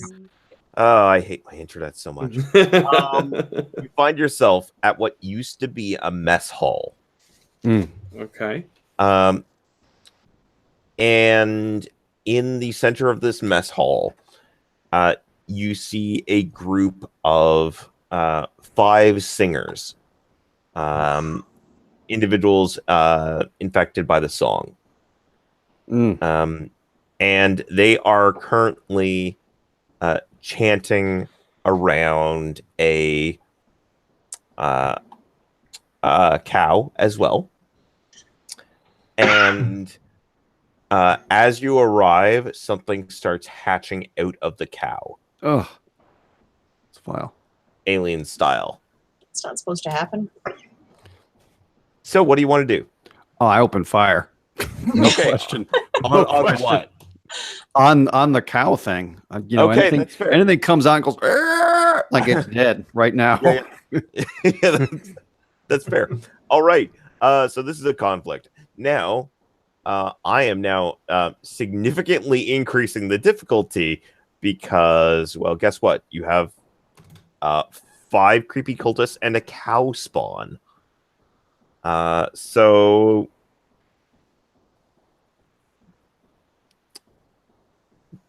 amusingly, this is actually not the weirdest game I've had. Wow.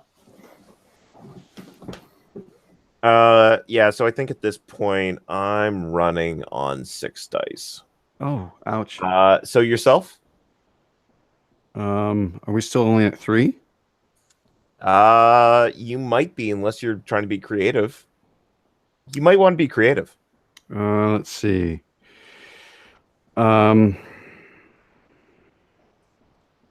Well, my origin category. I guess I could order. I could issue some commands like tactical commands because I was in the I was in the Titan division.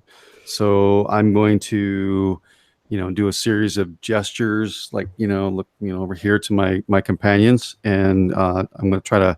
I'm asking if I can pick up a die on the origin category of Martian by doing that.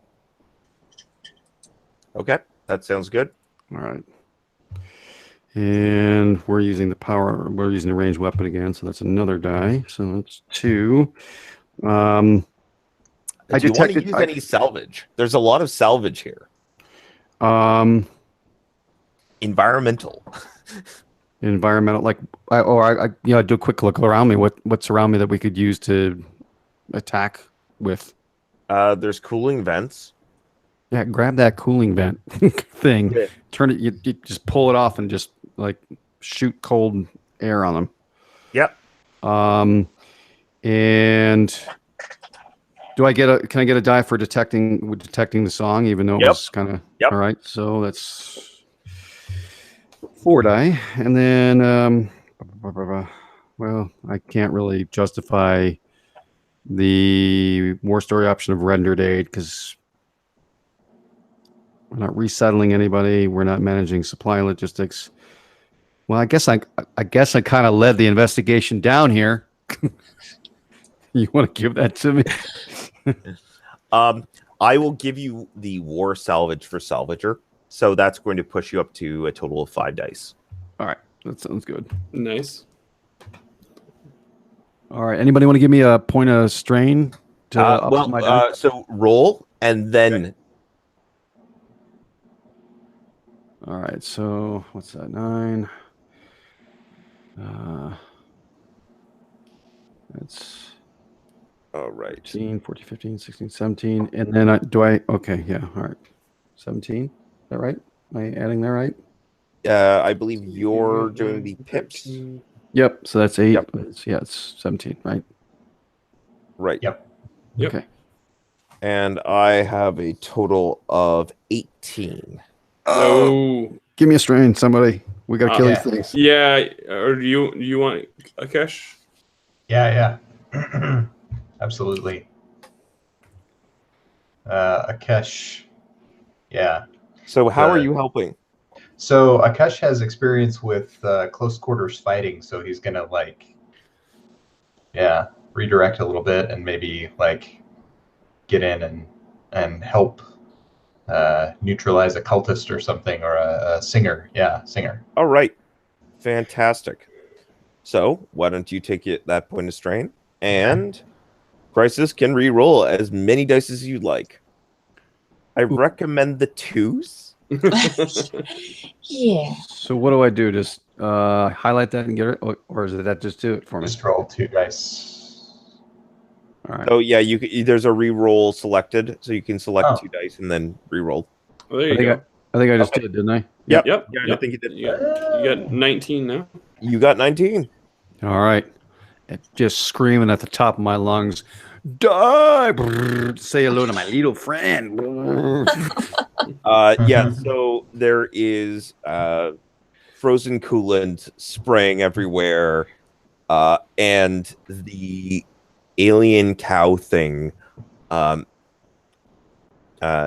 does not manage to birth itself into the world successfully. As it should not. That seems Yeah. best. Yeah, that's And the cultists try to stop you. They all turn towards you and then start singing in this perfect melody. Just a harmony that is just so beautiful. Like, it's just, you can't stop yourself from listening to it. Until, hey, Sadist, you want to take over? sure. Since you're the only one who's not enraptured by the song. Yeah, I'm It's so beautiful. I'm just kind of looking at them like, what you guys, you're listening to this crap. I don't say that, but yeah. But We did not put enough wool in our ears. yeah, no, you didn't. Evidently not. Yeah. Let me think of how I can get them to stop singing. Let me think. So there's 5 of them, you said? Yep. All right. Is there any? I don't want to kill these folks. I want to just silence them. I'm trying to think of how we can. Yeah, that's the hard part. Yeah. That's actually specifically why I set up the situation. because Yeah. you're challenging your beliefs. Right.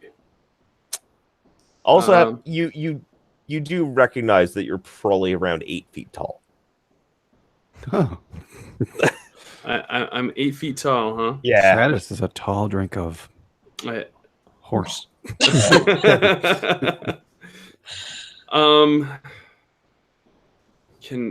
Can I? Is there something that I can like pull down to like? Just trying to think of like. Well, there something is the cooling conduit that was. It's now not spraying liquid nitrogen, but it's still something that you could probably use. So it's still Yeah. blowing. It's still Yeah. blowing.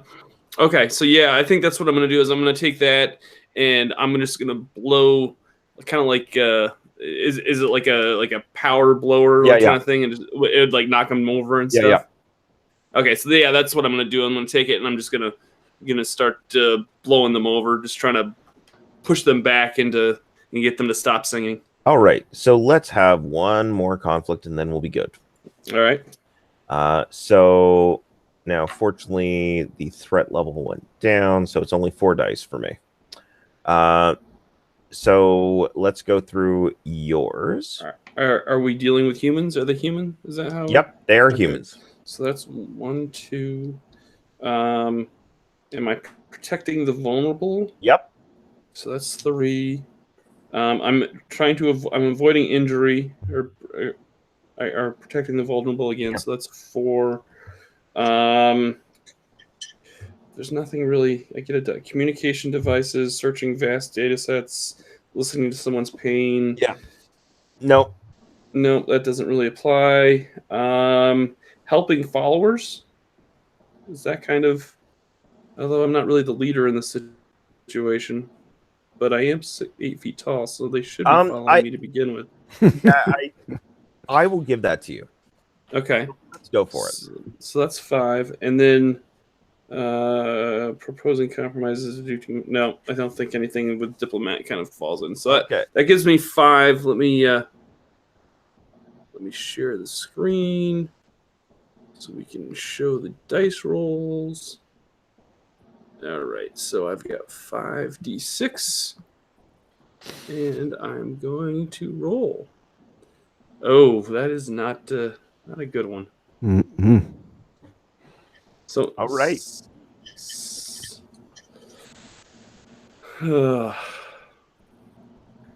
So, this is where you could take strain. Is it not showing on? It didn't seem to show on your side, or your roll doesn't seem to be showing up. No, that's weird. But can you see it? No. Nope. No. Okay. Not coming through. Let's re-roll that and see if that works because it's being very clear on my end. Okay, let's try this again. Okay. So I'm going to roll. What did we say? It was 5? Yep. Ooh, better roll, Doug. Is that you? That is not me. That is me. Okay. That is not. So now we're going to submit. But that's actually pretty good roll. That's a good roll. That is 19 against your 18. 18. So ooh. Yeah. So the question is, how much strain do you currently have? I have 0 strain.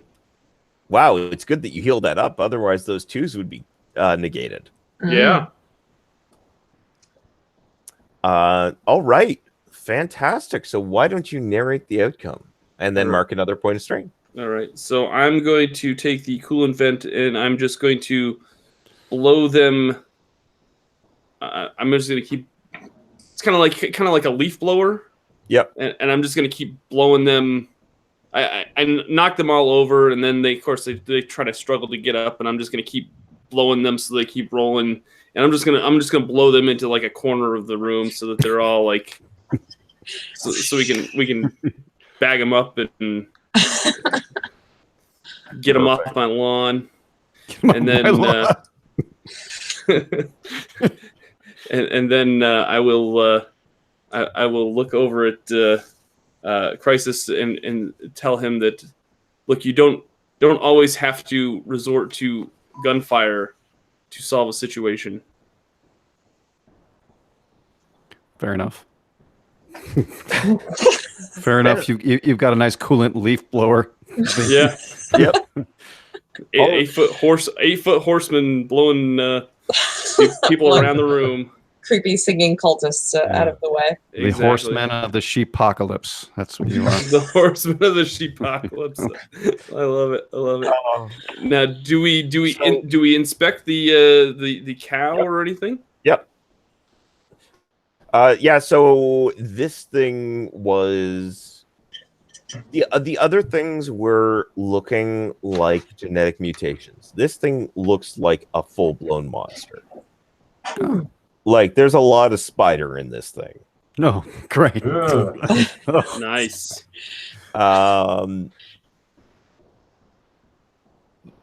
Yeah. So it's a good thing that you killed it. Yeah. See, violence is good in some respects. In small controlled doses. Yeah. Strategically placed. So let's go through beliefs for this scene. Akesh, justice is an illusion. Yeah, I mean, I don't know. Those poor singers, right? They were infected. Wasn't their fault. Yeah. No justice And the there. poor cow. And the poor cow. Yeah. All right, get a point of insight. Laws keep us safe from chaos. I think this is disproven. Oh. Yeah. I think we have some strong evidence that laws aren't enough to protect us from chaos. Mm-hmm. So you get an extra point of insight, Okay. which I think brings you to 3. Yep.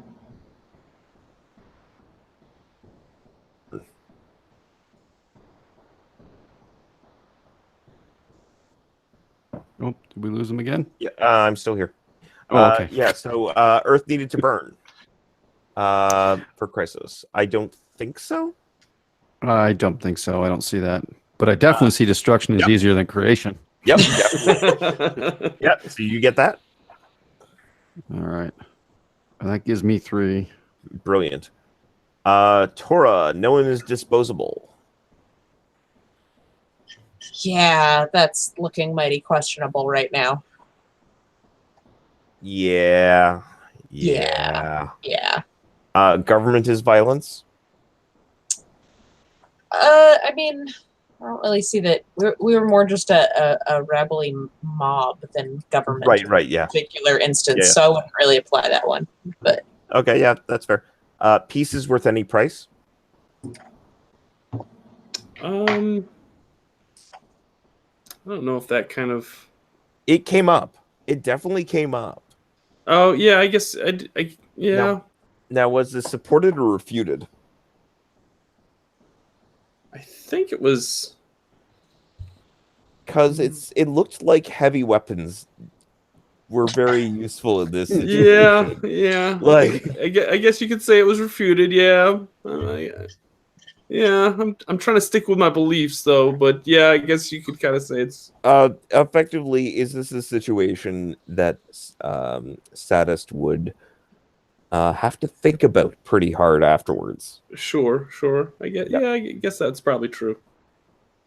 Fantastic. And memory is life. I don't really think this. Yeah, not so much. All right.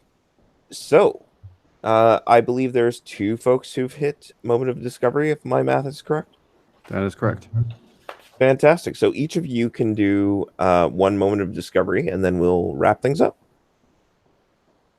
All right. Who was that? Tora and me? nope. Nope. I think it's you and Akesh. Yeah. Akesh. Yeah. Well, why don't you go first, Will? Huh. We were both going, let's see what he does first. I was really hoping you had something. I'm looking. Sorry, I'm just reviewing that piece real quick here.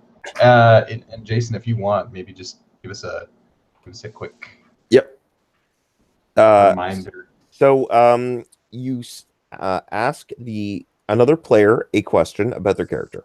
Right. Okay. Past, present, or future. Gotcha. Okay.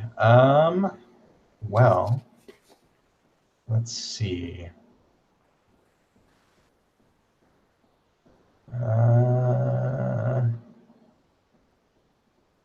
Yeah. Oh, I'm gonna go with. I think I'm gonna have to go with saddest. Okay. Do you see now? What must be done must be done. I'm going to reply back that maybe in some situations this is the answer, but not in as many as your people resort to.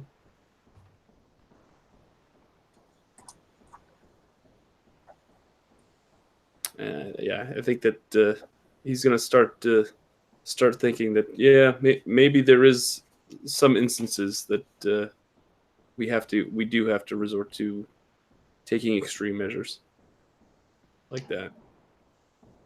Sounds good. Oh, let's see. I want to ask Tora something, but I'm trying to figure out what. Nah, I'm gonna go with saddest. Ask her a question about sheep. Oh man. No. We all just see. This is what happens in science fiction. We all have to interrogate the aliens so that we can reflect on our own humanity. That's your role. Very good. This is your narrative role. This is what you do. All right. Okay. No, I guess I'll ask. I guess I'll let you off the hook, Doug. That's fine. I don't care. I'll ask Tora a question because there's something interesting in her profession.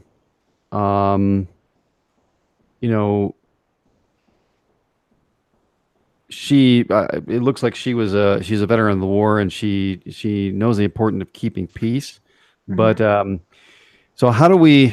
I mean, this is unfortunate, Tora, and I know I'm rash, and I want to take care of things quickly. But how do we? What do we do? This is how do we protect ourselves against this type of threat? I mean, what would you suggest? Having been, you were in the war too. What would you suggest? How do we stop this? This is it's always something where we're constantly. I feel like the war has really not ever ended. I really don't disagree with you. It does feel that way sometimes, and I don't like to think too much about what happened during the war because what I was involved with was not good. It's pretty much what I would call the worst possible option, but sometimes that might be the only option we have left, is the worst one we can come up with. Ooh, I'm getting chills. This is so topical to what we're looking at in our lives right now. Oh, brilliant. So you would remove strain, and that would be a reasonable point to end the session. Nice. Awesome. I thank you so much, Jason, for coming on. And is there any way can you turn your video back on? Yes, I can. Let's see if we can. Ask your moose internet very nicely to cooperate. Come on. I believe in you, Moose Internet. I run on moose internet too, so I know what it's like. Yeah. Excellent. There we are. Yeah. Nice. So Jason, let's talk a little bit. Let's go back to the Kickstarter a little bit. But first of all, thank you again for coming on and doing this actual play with us. That was a blast, and I hope we gave your system a good enough example for folks at home. Let's talk about your Kickstarter. Let me just bring it up. I'll try to screen share it. How long have you been working on After the War? So I've been working on After the War for about 2 to 3 years with my setting designer, Alistair Stewart, of podcasts, Escape Pod, Podcastle, Pseudopod fame. He's also contributed to a number of other projects, including the Doctor Who RPG, Star Trek, and a number of other ones. But effectively, I loved his work and hired him to work on a piece that was originally just going to be this small little supplement. And it just kept growing and kept on getting more exciting. And we just decided to turn it into a standalone full game. It took a while to get there, obviously. But it's... I'm pretty happy with where it's at.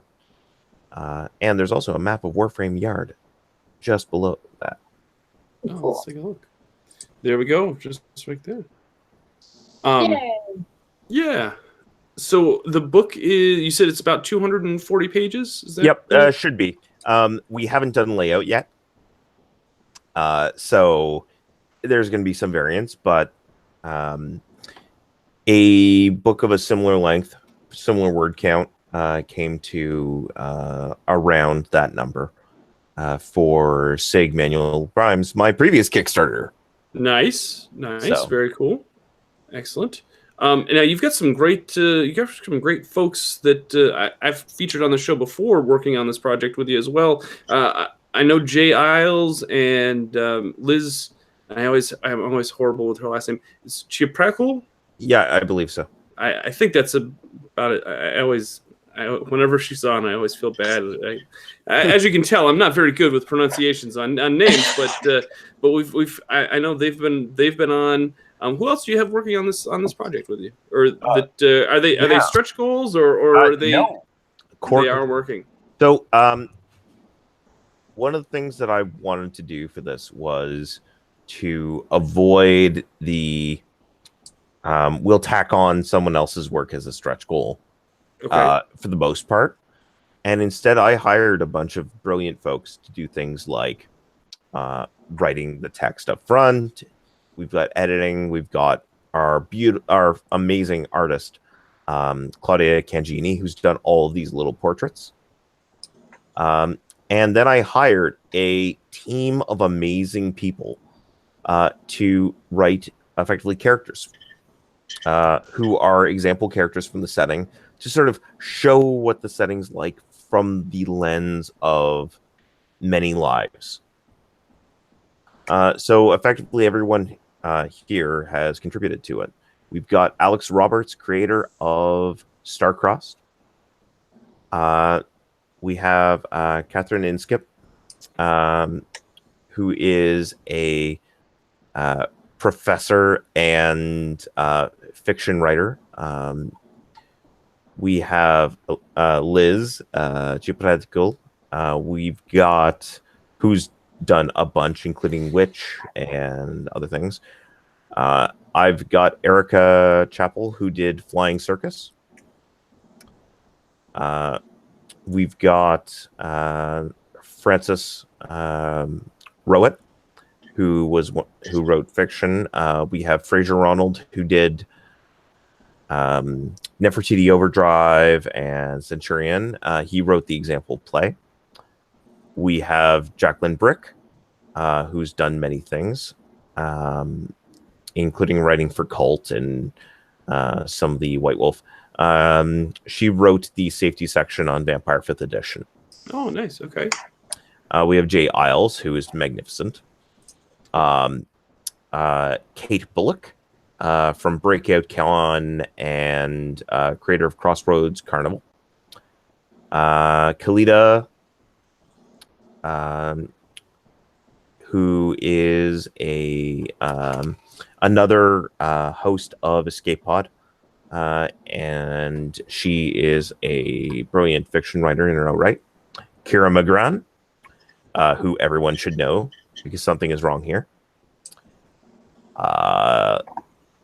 Lexi Tripp, who is working on this and wins the distinction of most distinctive portrait, because that is impressive. We have Mary Rose Valentine, who I am publicly stating is my favorite freelancer. Wow. Okay. This Nice. is her freelance bit, her first freelance job, Oh, that's and awesome. first job in the industry. Nice. That is great. So yeah, we also have Melody Watson, who did the Leica game about the first dog in space. Oh. Sarah Richardson of Bluebeard's Bride. Yep. And Sarah Saltiel, who's the alien in there, who was Magpie's intern and one of the sponsorship winners for Metatopia 2018. Oh, nice. Yeah, I've got a Nice. large crew of amazing people. I guess so. Yeah, That's awesome. and I wanted to get them all in the project because they all have different perspectives and very creative storytelling abilities. So it's like, hey, why don't you make people? So it's very much a character first approach to explaining the setting. Very cool. No, that's great. That's in fact, I think I saw your project first through Jay, and then I saw Liz was on it, and we just kept on more and more. A few people kept on popping up. I'm like, oh my word, I gotta take a look at this, and sure enough, it was something that I was really interested in, and it just I always like kind of post-apocalyptic and sci-fi, so this kind of melds both of those genres together, which is just which was really great, and I'm really excited to see. I know it'll be funded. Do you have any? Are there any stretch goals or anything once you hit your funding goal? I do have some things that I would like to add in. Some of these are additional things. For instance, at one level, we'll get some additional editing from Francis Rowett. At another level, we will get a new adventure written into the book by Jacqueline Brick. Okay. We've got a few other ones, including I may have pilfered a hollow cube and taken some music from the song archives. I have AI generated music that I'm going to share with people. Oh, that's awesome. Because I can share AI generated music with people. And there's a few other even more exciting things hidden away that we will hit. And all of our stretch goals are going to be based on backer numbers. Oh, okay. I like that. Not money, just the number of people. Sure. No, I like that. I like when the campaigns do that. I'm seeing more and more of that happening. I think that's a good way to, not only just drive, income, or funding, but it's also good to kind of drives your reach for other projects that you might have come up later on down the road. And part of this is so I'm very happy with one of my pledge levels, which is the Proud Belter level. Okay. So there's two levels where you can you get the PDF of the game. Right. The Proud Belter is for $5, discounted PDF for those who need it. That's nice. Industrious Martian is the standard PDF tier for those who have the means. Nice. Oh, that's a cool idea. Yeah. I like. I do like it. I see kind of some. I see that popping up every once in a while with certain Kickstarters. And it seems like with RPGs Kickstarters, that you're seeing that more and more kind of prevalent, which is great because it shows that every one of you guys that do this, that you're doing this because you want people to play your games, and it's not really it's a monetary thing because you're going to Kickstarter because you want to produce it and you want to refine it and everything. But most of all, you want to get it in folks' hands and playing with it, and Yeah. you're not doing this to make a lot of money. You're doing this because you love making games and you love the RPG industry, in the community. Yep. You don't get into the industry because you want to make money. No. But the nice thing is, because I've got that tier, enough belters can push us to stretch goals. Oh yeah, nice. I think that's great. That's awesome.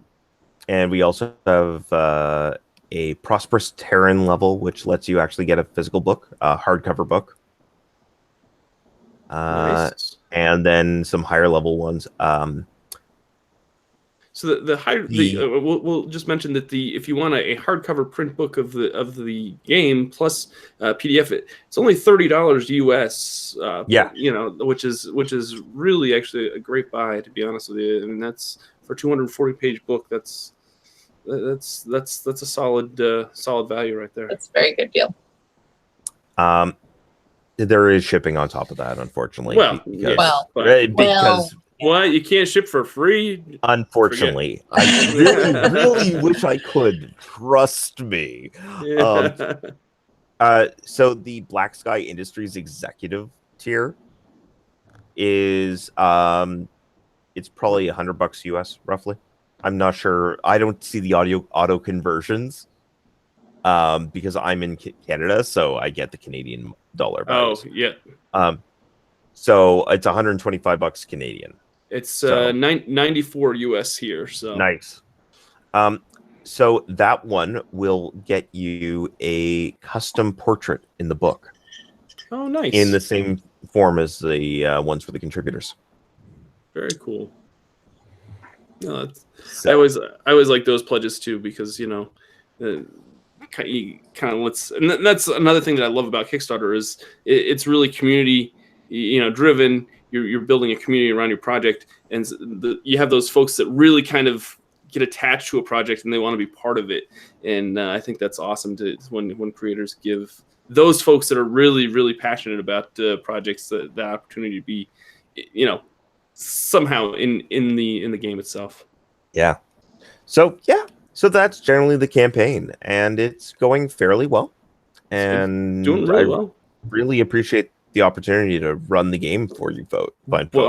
I appreciate you coming on and showcasing it, and hopefully we did an okay job. I think we did all right. We didn't shear any sheep or anything, but maybe that's the follow-up session or missed opportunity. Down the road. Yeah. Yeah, I know, right?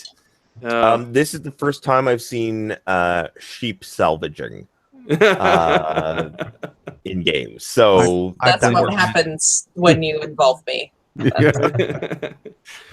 Jason, where can folks find you online? Let's push some folks to, if folks want to follow Genesis of Legend Publishing, where should they go?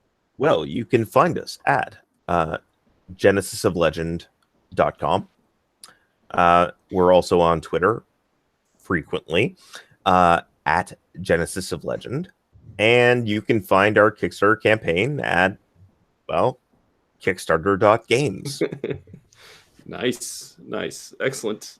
And let's just go down the line while we're here. Let's Amanda, where can folks find you if folks want to know more about Age of Night? I almost said ageofnight.com, which is where they should go. Where they should go, but they can also check out my Age of Night has a Facebook page, and I have a Patreon, which is actually it's Amanda Kahl Art, I think, instead of Age of Night. Yeah, because I make life difficult for everybody. Hold on. Amanda, you guys. No, it is Age of Night. Oh, nice. So it's consistent. Age of Night. Nice. Michael, where can folks find you, sir? If folks want to track you down online and know more about the awesomeness that is Michael Harrington. Yeah, whatever about that. I think they want to keep track of the status of the stash. I think that's the main thing. It's got another week to live because it's gonna disappear for family holiday photos. I will cry when it leaves. No, Voidmarked at Voidmarked is my Twitter handle, and then on Victory Condition Gaming where I've got some other things I want to put on there for you. Nice, I appreciate it. All the website articles that you've contributed have been very well received, and I appreciate you working on those quite a bit. Will, this was your first foray into a VCG actual play. I hope it wasn't too painful for you. No, it was great. It was great. You guys are awesome. Thanks for having me. Well, I appreciate it. I know you're a Patreon of ours, and you were unable to come on to the Halloween Patreon game, so I felt that I wanted to have you on that game, and you couldn't do it. So I'm glad that you could come and join us with this. You'll have to come back again for another game. Love to. Where can folks find you if folks want to keep tabs on Will Munn? Sure thing. There's a couple things. So you can hit my Twitter. It's WL Munn, MUNN. Or I have a blog where I sometimes write RPG reviews and things like that. It's liamwrites.com. And then I guess just keep an eye out for that Zorro Kickstarter, which should hit fairly soon. Hopefully soon here. Exciting. Yeah. Will, are you? I heard a rumor that you're going to be at PAX Unplugged. Is that true? I am going to be at PAX Unplugged. In fact, I would love to meet up with folks at PAX Unplugged. Nice. I will be there as well. So I'm excited to finally meet in person instead of e-meet. But if anybody else that is watching this if you're going to be at PAX Unplugged, please check us. Please, if you see us there, please stop us and say hi and chat with us. We love talking to everybody. I think I'm there all 3 days. How about you, Will? You there all 3 days? I'll be there all 3. I have to leave. I have a flight Sunday afternoon, I think, but I'll be there in the morning Sunday. Very cool. Awesome. Jason, what's Genesis of Legends? Do you guys do a lot of conventions? Do you have anything coming up? So we tend to go to the double exposure conventions of Dreamation and Metatopia every year. Nice. Metatopia being my favorite convention for obvious reasons.